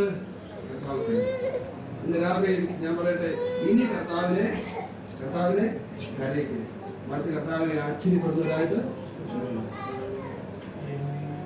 അത്ഭുതകരമായ അതിശയം വിളിച്ചുകൊണ്ടുവരുന്ന, വലിച്ചടിച്ചുകൊണ്ടുവരുന്ന ഈ വിശ്വാസമായിട്ട് കർത്താവിന്റെ രാത്രി നിങ്ങളുടെ ജീവിതത്തിലേക്ക് മാറ്റമുണ്ട്. ഞാൻ പറയുന്നു, ഇതെന്താണ് വഴി? ഞാൻ പറയുന്നത് എക്സോർട്ടേഷൻ എന്താണ്, എങ്ങനെയാണ് സാധിക്കുന്നത്? ചോദിക്കുന്നതിനെ പ്രസംഗിച്ചിട്ട് ഒരു വഴിയില്ല. എന്താണ് പറഞ്ഞിരിക്കുന്നത്? ഇവിടെ നോക്ക്, കർത്താവ് പറഞ്ഞിരിക്കുന്ന ഒരു കാര്യം, ഈ പ്രസംഗം ഒക്കെ അങ്ങോട്ട് തീർന്നു. നിങ്ങൾ നോക്കി, അതിന്റെ 7 അധ്യായം തുടങ്ങുന്നതിന് മുമ്പിൽ 46 മുതൽ 49 വാക്യങ്ങൾ, അല്ലെ മത്തായി സുവിശേഷം 7 അധ്യായത്തിൽ കാണാൻ സാധിക്കും. എന്താണ് ഇവിടെ പറയുന്നത് കണ്ടോ? ഒന്ന് വായിച്ച് ഉറക്കെന്ന് വായിച്ചാൽ കമ്മി ഉറക്കെന്ന് വായിച്ചു. ഞാൻ പറയുന്നത് ചെയ്യാതിരിക്കുകയും ചെയ്യുന്നത് എന്റെ മതിലും കേട്ട് ചെയ്യുന്നവരെല്ലാം ഇന്നവരോട് തുല്യൻ എന്ന് ഞാൻ കാണിച്ചതാണ്. ആഴെ കുഴിച്ച് പാറമേൽ അടിസ്ഥാനമിട്ട് വീട് പണിയുന്ന മനുഷ്യനോട് തുല്യൻ. വെള്ളപ്പൊക്കം ഉണ്ടായിട്ട് ഒഴുക്ക് വീടിനോട് അടിച്ചു, എന്നാൽ അത് നല്ലവണ്ണം പണിതിരിക്കൊണ്ട് അത് ഇളകിപ്പോയില്ല. കേട്ടിട്ട് ചെയ്യാത്തവരോ അടിസ്ഥാനം കൂടാതെ മണ്ണിൽ വീട് പണിയുന്ന തുല്യൻ. ഒഴുക്ക് അടിച്ചു കൊടുക്കാൻ വീഴും, ആ വീടിന്റെ വീഴ്ച വലുതാണ്. 2 തരം ഭവന പണിക്കാരെ കുറിച്ചാണ് കർത്താവ്. ഒരുപക്ഷെ നമ്മുടെ ജീവിതത്തിന്റെ സഹായത്തിലെത്തിയ ഒരു വ്യക്തിയായിരിക്കാം, ഒരുപക്ഷെ നാളെ അവസരം കിട്ടാത്ത വ്യക്തിയായിരിക്കാം, അല്ലേ? നമുക്കറിയാം, നാളെ അവസരം കിട്ടാതെ നിങ്ങൾ ഈ കേട്ട ഈ വചനം, ഇത്രയും കാലവും കേട്ട ഈ വചനം നിങ്ങൾക്ക് പ്രയോജനമായിട്ട് തീരും. പ്രതികൂലങ്ങളിൽ അടി പദവി ഇല്ലായ്മയായി ഭവിക്കും. അത് ആശ്ചര്യപ്പെടുന്ന വിശ്വാസവുമായി കർത്താവിന് മുമ്പിൽ നിന്ന് മറ്റുള്ളവർക്ക് മാതൃകയാണ്. അനുഗമിക്കുന്നവരൊക്കെ അനേകര പക്ഷെ മാതൃകയുള്ളവരില്ല. കർത്താവ് പറയുന്നു, ഇങ്ങനെ നോക്ക് എന്നല്ലേ ആ വാക്കിൽ പറയുന്നത്. അനുഗമിക്കുന്ന കൂട്ടത്തോട് എന്നാണ് വീണ്ടും ഞാൻ ആവർത്തിക്കുകയാണ് 9-ാം വാക്യം. അനുഗമിക്കുന്ന കൂട്ടത്തോട് ഇസ്രായേൽ കൂടി ഇങ്ങനെയുള്ള വിശ്വാസമല്ല. ഇതൊരു പ്രത്യേകതരമായ വിശ്വാസമാണ്. ഇതൊരു അസാധാരണമായ വിശ്വാസമാണ്. പക്ഷേ ദൈവം ആഗ്രഹിക്കുന്ന വിശ്വാസങ്ങളാണ്. ഇതിൽ കുറഞ്ഞൊരു വിശ്വാസം ഈ 4 ഗുണങ്ങൾ 3 ഗുണങ്ങൾ പറഞ്ഞു കഴിഞ്ഞു. ഈ 4 ഗുണങ്ങളും ഇല്ലാത്ത വിശ്വാസം അംഗീകരിക്കുന്നില്ല. കർത്താവിനെ ആശ്ചര്യപ്പെടുത്തുകയില്ല, അത് സൗഖ്യത്തെ അയക്കുകയില്ല, അത് ആവശ്യത്തെ നമ്മുടെ ജീവിതത്തിലേക്ക് പിടിച്ചുകൊണ്ട് വരികയില്ല. ഇത് പിടിച്ചു വാങ്ങിക്കുകയാണ് എന്ന് പറയുന്നത് ഇതാണ്. അല്ലാതെ നമ്മൾ ശബ്ദിച്ചു വാങ്ങിക്കുകയല്ല, ജീവിച്ചു വാങ്ങിക്കുക. ഇതിന്റെ ഉപാധി ഈ വചനങ്ങളൊക്കെയും കേട്ട ബുദ്ധിയുള്ള മനുഷ്യനായി ഇന്ന് രാത്രി എത്തിയത്. നിങ്ങൾ കേൾക്കുന്ന വചനം നിങ്ങളുടെ ജീവിതത്തിലേക്ക് ഈ വചനത്തിലേക്ക് ആഴമായി ചിന്തിക്കുക, ഈ വചനത്തിന് വേണ്ടി ആഴമായി ആഗ്രഹിക്കുകയും ഈ വചനത്തിൽ കേൾക്കുവാൻ വേണ്ടി നിങ്ങളുടെ ജീവിതത്തെ തുറന്നിടുകയും. ഞാൻ രാത്രിയും ദൈവത്തിന് മഹത്വം കൊടുക്കുകയാണ്. നിങ്ങൾ ജോലി കഴിഞ്ഞ് കഷ്ടപ്പെട്ട് ഞാൻ ഇന്ന് കണ്ടത് ഷിനോയി വരുന്നതാണ്. ഞാൻ ഓർക്കുകയാണ്, ഇവിടെ ഇരിക്കുന്ന എന്റെ പ്രിയ സഹോദരിമാരും പ്രിയ സഹോദരന്മാരെ സംബന്ധിച്ച് പറയുമ്പോൾ ഞാൻ ഇന്ന് കണ്ടില്ലല്ലോ, നിങ്ങൾ അതിനേക്കാൾ വാഞ്ചിച്ചും വിഷമിച്ചും വളരെയധികം വ്യതകൾ സഹിച്ചുമായിട്ടുണ്ടോന്ന് എനിക്കറിയാം. എങ്ങനെ 2-3 മിനിറ്റുള്ള കാർ ഓടിച്ചിട്ട് വായിച്ച് 2 വാ ചോറ് നിന്നിട്ട് വിക്കി, ആ വിക്കിയ ചോറ് ആ എരിവ് അനുഭവിച്ചുകൊണ്ടാണ് ആളെ എടുക്കാൻ പോയത് തന്നെ എടുക്കുന്നത്. ഇത്തരം വിശ്വാസം വചനം കേൾക്കുവാൻ ഈ ആഗ്രഹമാണ്. അതിൽ കുറഞ്ഞല്ലാതെ അതിന്റെ മുന്നേ തന്നെയാണ് കർത്താവ് ഞാൻ നോട്ട് ചെയ്തത്. ഇത്രയും ആവശ്യത്തിലുള്ളതോടെ ജീവനുള്ള കൊടികൾ കേൾക്കുക. അപ്പസ്തലനായിട്ടുള്ള പ്രിയപ്പെട്ട അപ്പസ്തലന്മാർ പറഞ്ഞു, ആളുകളെല്ലാം പോയി വലിയ കൂട്ടമുണ്ട്, എവിടെയും വലിയ കൂട്ടമുണ്ട്. 5000, 10,000 വലിയ അത്ഭുതങ്ങൾ, അടയാളങ്ങൾ, വലിയ വലിയ വീര്യപ്രവൃത്തികൾ കൊട്ടിഘോഷിക്കുന്ന രോഗശാന്തി ശുശ്രൂഷകൾ വമ്പിച്ച കാര്യങ്ങളൊക്കെ ലോകത്ത് നടക്കുന്നുണ്ട്. വലിയ വൻകാര്യങ്ങൾ നടക്കുന്നുണ്ട്. ഞാനിവിടൊക്കെ പോയിട്ട് നടക്കുന്നത് ഒരു കാലത്ത് ഞാൻ ഈ പന്തൽ കയറി ഇറങ്ങി കഴിഞ്ഞ ദൈവം എനിക്ക് സുബോധം തന്നു. മുടിയനായ പുത്രൻ തിരിച്ചു വന്ന പോലെ കർത്താവിന്റെ വചനത്തോട് തിരിച്ചു വന്നു കഴിഞ്ഞപ്പോ ജീവിതത്തിനൊരു വിക്കും പൊക്കുകയായി. ഞാൻ പറയട്ടെ, ഇതെല്ലാം ഒത്തിരി ആലന്റെ ആഷ്കാലങ്ങളാണ്. അവിടെയുണ്ട്, ഇവിടെയുണ്ട്, അവിടെയുണ്ട്. മുന്നിലേക്ക് തന്നു ക്രിസ്തു അഭിഷേകം അത്ഭുതം ചെയ്യുന്നത്. അവൻ അവിടെ ഇവിടെ ഇവിടെ ഇവിടെ ഉണ്ട് എന്ന് പറഞ്ഞ ആ നാളിൽ പലരും നിങ്ങളെ പോയത്. അനേകര് പോയി സത്യവചനം കേൾക്കാൻ നോക്കിയപ്പോ എത്ര പേരുണ്ട്? യോഹന്നാൻ സുവിശേഷം 6 എത്ര പേരുണ്ട് എന്ന് പറയാവോ? 12 ഒന്നും വന്നിട്ട് കാര്യമൊന്നുമില്ലായിരുന്നു. 11 പേര് കേൾക്കാൻ. അവരുടെ ചോദ്യം ചോദിച്ചു. എന്താ ചോദിച്ചേ? ഞങ്ങൾ എങ്ങോട്ടായി നീ ഓടുന്നത്? നിങ്ങൾ പൊക്കോളാൻ പറ്റില്ല, അവിടെയാണ് മീറ്റിംഗ്, അവിടെ അത്ഭുതം നടക്കും, പൊക്കോ, നിങ്ങൾ പൊക്കോ, അങ്ങോട്ട് പൊക്കോ, ഇങ്ങോട്ട് പൊക്കോ, എവിടോട്ട് വേണേൽ പൊക്കോളാൻ പറ. കാരണം ദൈവത്തിനെ പഠിക്കാനോ കേൾക്കാനോ താല്പര്യമില്ലാത്തവരോട് കർത്താവ് പറയുന്നത്, കർത്താവ് മനോഹരമായിട്ട് വചനം സംഭാഷിച്ച അധ്യായമാണ് അത്.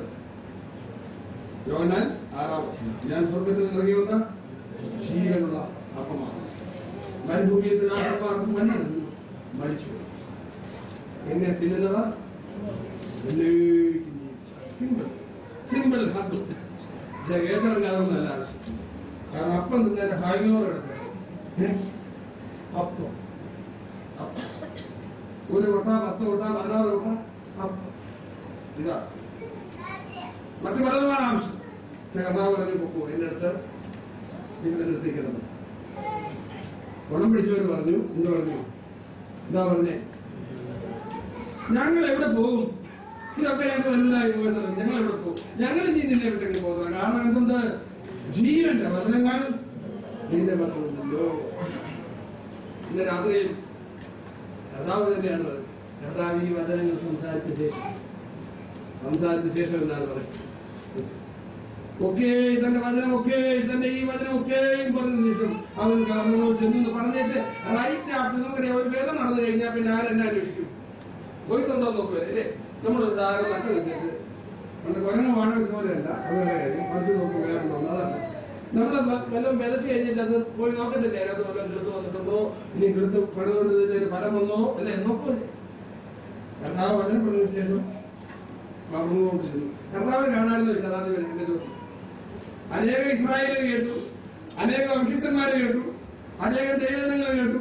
പക്ഷെ ഇവരാരും ഇത് ഏറ്റെടുക്കുന്നില്ല, ഗുണപ്പെടുന്നില്ല എന്ന് കണ്ട് കർത്താവ് എന്ത് ചെയ്തു? കവർന്നോമി ചെന്നുടനെ കർത്താവ് ആരെ കണ്ടിട്ടുണ്ട്? ഈ ശതാധിപനെ അറിയുകയും അവന്റെ ഹൃദയം അറിയുകയും അവന് വേണ്ടി കരുതലോടുകൂടിയാണ് അവന് കൊടുക്കാൻ എന്തുണ്ടായിരുന്നു? കർത്താവിന്റെ പക്കൽ സൗഖ്യം ഉണ്ടായിരുന്നു. പ്രിയപ്പെട്ടവരെ, അതെ, അവന്റെ താഴ്മ നിങ്ങൾ നോക്ക്. എന്റെ വീട്ടിൽ പുറയ്ക്കൊത്ത് വരുവാൻ ഞാൻ പോരാത്തവൻ, അതുകൊണ്ട് നിന്റെ അടുക്കൽ വരുവാൻ ഞാൻ യോഗ്യനെന്ന് എനിക്ക് തോന്നിയിട്ടില്ല.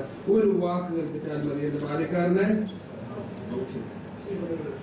ഇതാണ് ഈ അവസാന ഭാഗമാണ് 4ാമത്തെ. അതിന്റെ പേര് ട്രസ്റ്റ് അല്ലെങ്കിൽ ആശ്രയം. എന്താണ് ഈ ട്രസ്റ്റും വിശ്വാസവും തമ്മിൽ ബന്ധമുണ്ടല്ലേ? ട്രസ്റ്റ് എന്ന് പറയുന്നത് എന്താ? വിശ്വാസത്തിന്റെ ഒരു വലിയ ഒരു പ്രകടമായ വശമാണ്. ട്രസ്റ്റ്, ആശ്രയം. വിശ്വസിക്കാതെ ഒരാൾ ആശ്രയിക്കാൻ ഒരിക്കലും പറ്റില്ല. ഇവിടെ അദ്ദേഹത്തിന്റെ ആശ്രയം ഇദ്ദേഹം പറയുകയാണ്. ഇദ്ദേഹം ആശ്രയിക്കുന്നതിന്റെ പിന്നിലെ ശക്തമായ വാക്കൊക്കെ നിങ്ങൾ കണ്ടോ? ഇദ്ദേഹം പറയുന്നു, ഒരു വാക്ക് കൽപ്പിച്ചാൽ എന്റെ ബാല്യക്കാരൻ സൗഖ്യം വരും. ഇസ്രായേലുകാർക്ക് ആർക്കും തോന്നിയിട്ടില്ല ഈ കർത്താവിന്റെ വാക്കിന് ഇത്ര ശക്തിയുണ്ട് എന്നല്ലേ. നമുക്കറിയാം, ബാര എന്ന് പറയുന്ന ഇബ്രായ വാക്ക് അവർക്കെല്ലാം അറിയാം. എന്ന് പറഞ്ഞാൽ സൃഷ്ടിക്കുക എന്ന് പറയുന്ന വാക്കാണ് സൃഷ്ടിക്കാൻ അറിയാം. അല്ലെ, അവൻ കൽപ്പിച്ചു, അങ്ങനെ സംഭവിച്ചു, അവൻ അരുളി ചെയ്തു, അങ്ങനെ സാധ്യതമായി. ഇതാണ് ബാര. അവിടെ കൂടെ നിൽക്കുന്ന ആൾക്കാരൊക്കെ ബൈബിളൊക്കെ മറന്നുപോയിട്ട് നിൽക്കുക. ഈ കർത്താവ് ഒരു വാക്ക് കേൾപ്പിച്ചാൽ വലിയ കാര്യങ്ങൾ സംഭവിക്കുന്നത് വിശ്വസിക്കാൻ അവിടെ ആരും ഇല്ലായിരുന്നു. കാര്യം വലിയ കാര്യങ്ങളൊക്കെയാണ്. വലിയ മുഴുത്ത ബൈബിളൊക്കെ പിടിച്ചുകൊണ്ട് നടക്കുന്നത് അല്ലെ. പഴയ നിയമൊക്കെ ഉള്ള ആളുകളാണ്. പക്ഷെ ഇവർക്ക് ആർക്കും ഇതൊന്നും മനസ്സിലായില്ല. ഒരു ബൈബിളും ഇല്ല, ഒന്നും. ഒരു പറഞ്ഞാതിക്കാരൻ. പക്ഷെ അയാൾക്കൊരു കാര്യം മനസ്സിലായി. എന്താണ്? ഇതാണ് ഇവനാണ് ഇതെല്ലാം ഉണ്ടാക്കിയത്. ഈ ആദിയിൽ വചനം അയച്ച് ഈ ആകാശത്തെ ഭൂമിയെ ഉണ്ടാക്കിയ യഹോവയാണ് ഇവിടെ നിൽക്കുന്നത്. ഇവരുടെ കണ്ണിന് മുമ്പിൽ ഇതാണ് വിശ്വാസം. ഞാൻ എനിക്ക് പറയട്ടെ, ഇതാണ് വിശ്വാസം. എന്താണ്? നീ ജീവനുള്ള ദൈവത്തിന്റെ പുത്രനായ ക്രിസ്തു ആകുന്നു എന്നുള്ള ഏറ്റുപറച്ചിലാകുന്നു എന്ന് ശരിയായ വിശ്വാസം. പൂർണ്ണമായി ഈ ദൈവത്തെ അവൻ ആശ്രയിക്കുക, ഈ കർത്താവിനെ അവൻ ആശ്രയിക്കുക. ഇവന് ഇവന്റെ കമാൻഡിങ് പവറിനെ കുറിച്ച് അവിടെ ആർക്കും മനസ്സിലായിട്ടില്ല. എന്താ പറയുന്നത്? ഇവൻ തന്നെ ഇതിന്റെ ജീവിതത്തിൽ നിന്ന് ഉദാഹരണം എടുത്ത് ചിന്തിക്കുകയാണ് ചെയ്യുന്നത്. എന്താണ്? എന്റെ കീഴിൽ പഴയാളുകൾ ഡോക്ടറോട് അങ്ങോട്ട് പോകാൻ പറഞ്ഞാൽ പോകും, ഇങ്ങോട്ട് വരാൻ പറഞ്ഞാൽ അങ്ങനെ ചെയ്യണമെന്ന് പറഞ്ഞാൽ ചെയ്യുക, ചെയ്യണമെന്ന് പറഞ്ഞാൽ ചെയ്യുക. അതിന്റെ അർത്ഥം എന്താ? ഈ കർത്താവായ യേശു ക്രിസ്തു സോവറിൻ ഗോഡാണ്, എല്ലാത്തിന്റെയും കൺട്രോളറാണ്. രോഗാണുക്കളോട് എന്ത് കൽപ്പിക്കും? എന്താണ് കൽപ്പിക്കുന്നത്? നമുക്കറിയാം, മൈക്രോ ഓർഗാനിസം എന്ന് വരുന്ന രോഗങ്ങൾ അനേകവും ബാക്ടീരിയ കൊണ്ടോ വൈറസ് കൊണ്ടോ ഉണ്ടാകും. ഈ ഗ്രോത്ത് ഒക്കെയും അല്ലെങ്കിൽ കാൻസർസിന്റെ വളർച്ചയും ഗ്രോത്തുകളോ അല്ലെങ്കിൽ ബാക്ടീരിയ ഉണ്ടാക്കുന്ന വൈകൃതങ്ങളോ വൈറസ് വരുത്തുന്ന വലിയ വലിയ പ്രശ്നങ്ങളോ ഇതൊക്കെ ഇതിന്റെ മേലൊക്കെ ആർക്ക് നിയന്ത്രണമെന്നാണ് അദ്ദേഹം പറയുന്നത്. ബാക്ടീരിയയോട് പറയും നീ പോ, അല്ലെ വൈറസിനോട് പറയാം നീ മാറ എന്ന് പറഞ്ഞാൽ എന്ത് സംഭവിക്കും? അത് മാറിപ്പോകും. ധീരം പിടിച്ച് കിടക്കുക. ജ്വരത്തെ ശ്വാസിച്ചു അങ്ങനെ കാണും. എന്താ അടുത്ത കാര്യത്തിലേക്ക് വരുമ്പോൾ ഈ അധ്യായങ്ങളല്ല, ഇതെല്ലാം കഴിഞ്ഞിട്ട് പത്രോസിന്റെ വീട്ടിൽ ചെല്ലുമ്പോൾ അമ്മായിമ്മ പനി പിടിച്ച് കിടക്കുക. അവരെന്ത് ചെയ്തു? കുനിഞ്ഞ് എന്ത് പറഞ്ഞു? ഞാൻ അവളോടല്ല പറഞ്ഞു, എഴുന്നേറ്റോ. കുനിഞ്ഞ് ആരോടാ പറഞ്ഞത്? ജ്വരത്തിനോട് പറയുക. എന്താ പറഞ്ഞേക്കുന്നത്? ഓ, അപ്പോൾ ഈ കമാൻഡിങ് പവർ ആർക്കുണ്ടായെന്ന് ആരും തിരിച്ചറിഞ്ഞു. പ്രിയപ്പെട്ടവരെ, നമ്മുടെ ജീവിതത്തിൽ അലഞ്ഞു നടക്കുക, സമാധാനമില്ലാതെ ഞാൻ അലഞ്ഞു എന്നാണ്. പല കാര്യങ്ങളെ ചൊല്ലി സമാധാനമില്ല, ഹൃദയം വല്ലാതെ വിപുലമാണ്, പ്രശ്നങ്ങൾക്ക് വേണ്ടി പ്രശ്നങ്ങൾ.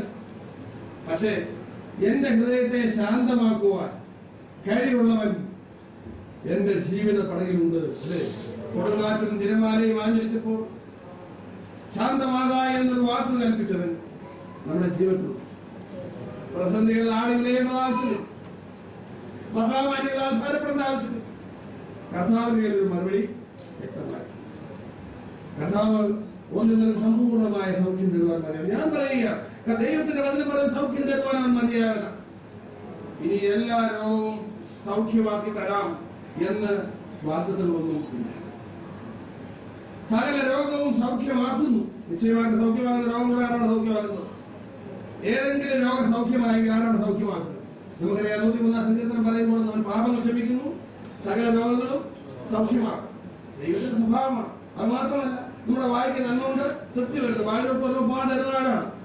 ദൈവമാണ്. നമ്മുടെ യൗവനം കഴിയുന്നതുപോലെ ബുദ്ധിമുട്ട് വരുത്തുകയാണ്. നമുക്ക് ആരാണ് റെസ്റ്റോറേഷൻ നൽകുന്നത്? ആരാ നൽകുന്നത്? ഇതെല്ലാം ദൈവമാണ്. ഞാൻ നിങ്ങളോട് ചോദിക്കട്ടെ, ചില ആളുകൾ പറയാറുണ്ട് എല്ലാം സൗഖ്യം, ഒരു രോഗം പോലും വേണ്ടവരെ പ്രാർത്ഥിക്കാനിട്ടാണ്. അങ്ങനെയാണെങ്കിൽ കർത്താവ് ഈ ലോകത്ത് അനുവദിച്ചിരിക്കുന്ന ഈ കണ്ട ഡോക്ടർമാരും, ഈ കണ്ട ആശുപത്രികളും, ഈ കണ്ട നേഴ്സുമാരും, ഈ കണ്ട സർട്ടിഫിക്കറ്റ് ഉപകരണങ്ങളും, ഈ കണ്ട സംവിധാനങ്ങളും എല്ലാം എന്തോരു ഭയങ്കരമല്ലേ, അതെന്തോ ആവശ്യകത കൊണ്ട് അപ്പ് ചെയ്തിരിക്കുകയാണ്. കർത്താവ് തന്നെ പറഞ്ഞു രോഗികൾക്കാണ്. അതിന് അങ്ങനെ ഒരു അർത്ഥമുണ്ടോ? രോഗികൾക്കാണ് വൈദ്യരെ കൊണ്ട് ആവശ്യം. ഇത് കർത്താവ് തന്നെ പറഞ്ഞായിരുന്നു. അല്ലെങ്കിൽ ഞാനത് പറയാണ്, ഞാനിത് വീണ്ടും പറഞ്ഞൊരു കാരണം അറിയാം. കർത്താവിന് മുമ്പിൽ ഇത് വ്യക്തമായ മറുപടിയാണ് നിങ്ങളോട് പറയാം. കർത്താവിനോട് സൗഖ്യം നമുക്ക് വ്യക്തമായിട്ട് ചോദിക്കാനായിട്ട് സാധിക്കും. ദീനക്കാരനെ സൗഖ്യമാക്കുവാനായി കർത്താവിൽ നമുക്കിരിക്കും. എല്ലാ രോഗവും പൂർണ്ണമായി സൗഖ്യമാക്കാനുള്ളതല്ലായി ആർക്കറിയാതിരിക്കുന്നത്. ഞാൻ വിചാരിക്കുന്നു രോഗം വരാത്തതിനും രോഗസൗഖ്യമാകുന്നതിനും രോഗത്തിൽ ദൈവത്തെ മോശപ്പെടുത്തിയ ധാരാളം ആളുകൾ, എത്രയോ ദൈവദാസന്മാർ രോഗത്തിന് നടുക്കുന്ന കർത്താവിനെ മോശപ്പെടുത്തി. മുറുങ്ങിയ ഹൃദയത്തോടെ കണ്ണിനോടെ കർത്താവ് മുമ്പിൽ തങ്ങൾക്ക് ദൈവം അനുവദിച്ച സാഹചര്യത്തിൽ ദൈവത്തിന് മഹത്വം കൊടുത്തുകൊണ്ട് ജീവിച്ചു. ഞാൻ വിചാരിക്കുന്നു സൗഖ്യമായി പൊടിയും തെറ്റിപ്പോയ ആൾക്കാർ 12 കുഷ്ഠരോഗികള് 10 കുഷ്ഠരോഗികളെ സൗഖ്യമാക്കി വിടുക. എത്ര ചിന്തിച്ചു? ഇതാണ് കർത്താവ് എല്ലാവരെയും സൗഖ്യമാക്കാത്ത എന്നാണ് ഞാൻ നിന്നു. എത്ര പേര് തിരിച്ചു വന്നു? അത് ഏത് ജാതിക്കാരനാണ് തിരിച്ചു വന്നത്? വിജാതീയനായ ഇവനല്ലാതെ മറ്റവന്മാരെന്ത് ചെയ്യുന്ന കർത്താവ് ചോദിച്ചല്ലേ? ഇവർ 10 പേരായിരുന്നില്ലയോ? ബാക്കി 9 പേരെവിടെ? അതിന്റെ അർത്ഥം 9 പേര് എഴുത്തുകാരായിരുന്നു. ആരായിരുന്നു? ആളുകൾ ഇസ്രായേൽക്കാരെ. അതിന്റെ അകത്ത് ഒരു വിജാതീയനുണ്ട്. ഈ വിജാതീയനായ ഇവനല്ലാതെ ഒരുത്തരം തിരിച്ച് ഞാൻ ചോദിക്കട്ടെ, കർത്താവ് ചുമ്മാ അങ്ങോട്ട് സൗഖ്യം കൊടുത്താ ചോദിക്കുന്നതെല്ലാം അങ്ങോട്ട് കൊടുത്താ നിങ്ങൾ വിചാരിക്കുന്ന ആളുകൾ ഗുണപ്പെടുവോ ഇല്ലയോ? ദൈവം ഈ ലോകത്തിൽ അയക്കുന്ന ഓരോ ഞെരുക്കങ്ങളും കഷ്ടങ്ങളും രോഗങ്ങളും ദുരിതങ്ങൾക്കെല്ലാം അതിൻ്റെതായ ഉദ്ദേശമുണ്ട്. സൗഖ്യമാക്കുന്നതിന് ഉദ്ദേശമുണ്ട്, സൗഖ്യമാകാതിരിക്കുന്നതിലും അതിന് അതിൻ്റെതായ ഉദ്ദേശം. കർത്താവിന് നമ്മൾ പറഞ്ഞു തുടങ്ങിയത് എന്താണ്? കർത്താവിന് പ്രധാനം എന്താണ്? രോഗസൗഖ്യമാണോ? എന്താണ് കർത്താവിന് പ്രധാനം? കർത്താവ് ഞാൻ നിങ്ങളോട് ചോദിക്കാം. ഞാൻ ഈ രോഗം സൗഖ്യമാകുന്നതിനെ കുറിച്ചല്ല, എനിക്കും രോഗസൗഖ്യമാണെന്നാണ്. ഒരു അസുഖം വന്നാല് ഞാൻ വിചാരിക്കുന്നു നമ്മൾ നിഷ്കളങ്കരായ കർത്താവിനെ സേവിച്ചുകൊണ്ട് പ്രാർത്ഥിക്കുമ്പോൾ കർത്താവ് തരുന്നില്ലെങ്കിൽ അതിന്റെ അർത്ഥം എന്താണ് കർത്താവിനെ ചോദിച്ച് മനസ്സിലാക്കുവാനുള്ള ആ ഒരു ധാർമ്മികമായ ഉത്തരവാദിത്വം അതുകൊണ്ട് നമുക്ക് നിശ്ചയമായിട്ട് വേദപുസ്തകത്തിൽ കർത്താവ് എന്താണ്? യേശുക്രിസ്തു പാപികളെ രക്ഷിക്കാൻ വന്നു, വിശ്വാസ്യമായ വചനമാണ് എന്ന് സർട്ടിഫൈ ചെയ്ത് എഴുതി വെച്ചിട്ടുണ്ടോ? പക്ഷേ കർത്താവായ യേശുക്രിസ്തു രോഗികളെ സൗഖ്യമാക്കാൻ വന്നു എന്നൊരു വാക്ക് കാണിക്കും. അതിന്റെ അർത്ഥം രോഗികളെ സൗഖ്യമാക്കുന്നില്ലെന്നാണോ? ഞാൻ പറഞ്ഞത് മനസ്സിലാക്കണം, മനസ്സിലാക്കരുത്. അതിന്റെ അർത്ഥം എന്താ? ഞാൻ ഇന്ന് പറയുന്നതിന്റെ കാരണം തുടങ്ങിയ നാളിലെ എന്റെ ശുശ്രൂഷയ്ക്കകത്ത് ഞാൻ ഇന്ന് നിങ്ങളെ ഒരു ഫോൺ ആരെങ്കിലും വിട്ടിട്ടുണ്ടെങ്കിൽ ഞാൻ എന്റെ ഫോൺ ഡയലിൽ ഒരാളെ തരാം. കാർഡിയാക് ആശുപത്രിയിൽ കയറി അറ്റാക്കായി മരിച്ചുപോയി 2 പ്രാവശ്യം. ഞങ്ങൾ 2 സഹോദരന്മാരൊന്ന് കെട്ടിപ്പിടിച്ച് കരഞ്ഞു. കർത്താവേ ഒരു അവസരം കൊടുക്കണേ. 2 പെൺകുഞ്ഞുങ്ങൾ എങ്ങും എത്തിയിട്ടില്ല. അദ്ദേഹത്തിന്റെ ജോലി കൊണ്ട് മാത്രം കുടുംബം കഴിയും. കരഞ്ഞ് ഇതിനെ വിളിച്ചു ചോദിച്ചു വാങ്ങിച്ചെടുത്താൽ മതി. മരിച്ചുപോയവനെ പോലെ കിടന്നവൻ, ഡോക്ടർമാര് കൈവിട്ടവൻ എഴുന്നേറ്റു. 2ാം പ്രാവശ്യം ഞാൻ ഇത് പോകുന്നതിന് തൊട്ട് മുമ്പ് സംഭവിച്ചു. ഈ മനുഷ്യൻ ഇന്നലെ രാത്രി ഞാൻ സംസാരിച്ചു. അദ്ദേഹം പറഞ്ഞു, സൗര ഞാൻ പോകാൻ റെഡിയാ, എനിക്കൊരു മടിയും, ഞാൻ റെഡിയാണ്. എന്നെ കർത്താവത്തോടെ നടത്തി ഒറ്റ വായന പറഞ്ഞ് എന്റെ കുഞ്ഞുങ്ങളെ മുന്നോട്ട് നയിക്കുവാനും നടത്തുവാനും കർത്താവ് മതിയെന്ന് ആവശ്യമില്ല. ഞങ്ങൾ പ്രാർത്ഥിച്ചു. ദൈവത്തിന്റെ മുന്നിൽ എന്താണ് പറയുന്നത്? കർത്താവ് വളയ്ക്കുന്നത്. എത്രയോ കേസുകൾ ഞാൻ ഈ പറയുന്ന പോലെ ഓർക്കണം.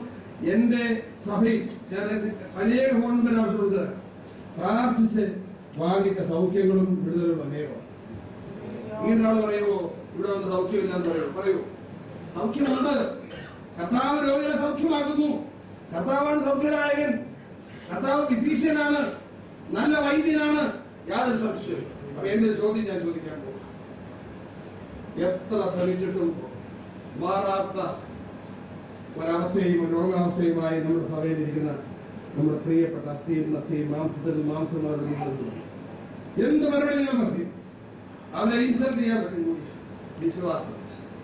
എങ്കിൽ ഞാൻ ചോദിക്കും, കർത്താവായ യേശുക്രിസ്തു അപ്പസ്തലന്മാരും മരിച്ചവരെ വിളിപ്പിച്ചു. ശബത്തിന് എത്ര വിശ്വാസം ഉണ്ടായിരുന്നു? ഏത് ശവമാണ് വിശ്വസിച്ച് എഴുന്നേറ്റ് വന്നത്? വിശ്വാസം കണ്ടിട്ട് ശവത്തെ എഴുതിപ്പിക്കുകയാണോ ചെയ്തത്? അല്ല അല്ല അല്ല. ഞാനെങ്കിലും ചോദ്യം എനിക്ക് പുസ്തകത്തിൽ അങ്ങനെ അധികം പറയാൻ പറ്റും. എന്നോട് വന്ന് സംസാരിക്കും. ഞാൻ ആയിരം കാര്യങ്ങളോട് പറയുന്നത് എത്ര കാര്യങ്ങളോടെ പറയും. എന്തുകൊണ്ടാണ്, എങ്ങനെയാണ് ശവങ്ങൾ എഴുന്നേറ്റത്? മരിച്ചവരെങ്ങാണ് ഉയർത്തത്? ആരുടെയും വിശ്വാസം കൊണ്ടിട്ടത്? ആരുടെയും വിശ്വാസം തെളിയിച്ചു തരാം. എത്രയോ കാര്യങ്ങൾ തെളിയിച്ചു തരാം. അപ്പന്മാരെ കേൾപ്പിച്ചു, അല്ലെ കർത്താവാണ് കേൾപ്പിച്ചു. അവിടെ നിന്ന് വിശ്വാസം വെച്ച് ഇടവേശിയല്ല അവിടെ ചെയ്യുക. അവിടെ മനസ്സിലാക്കേണ്ടത് ദൈവത്തിന് ഓരോരുത്തരെ സംബന്ധിച്ച് പരമമായ ഒരു ഹിതം, ചില മാറാരോഗം.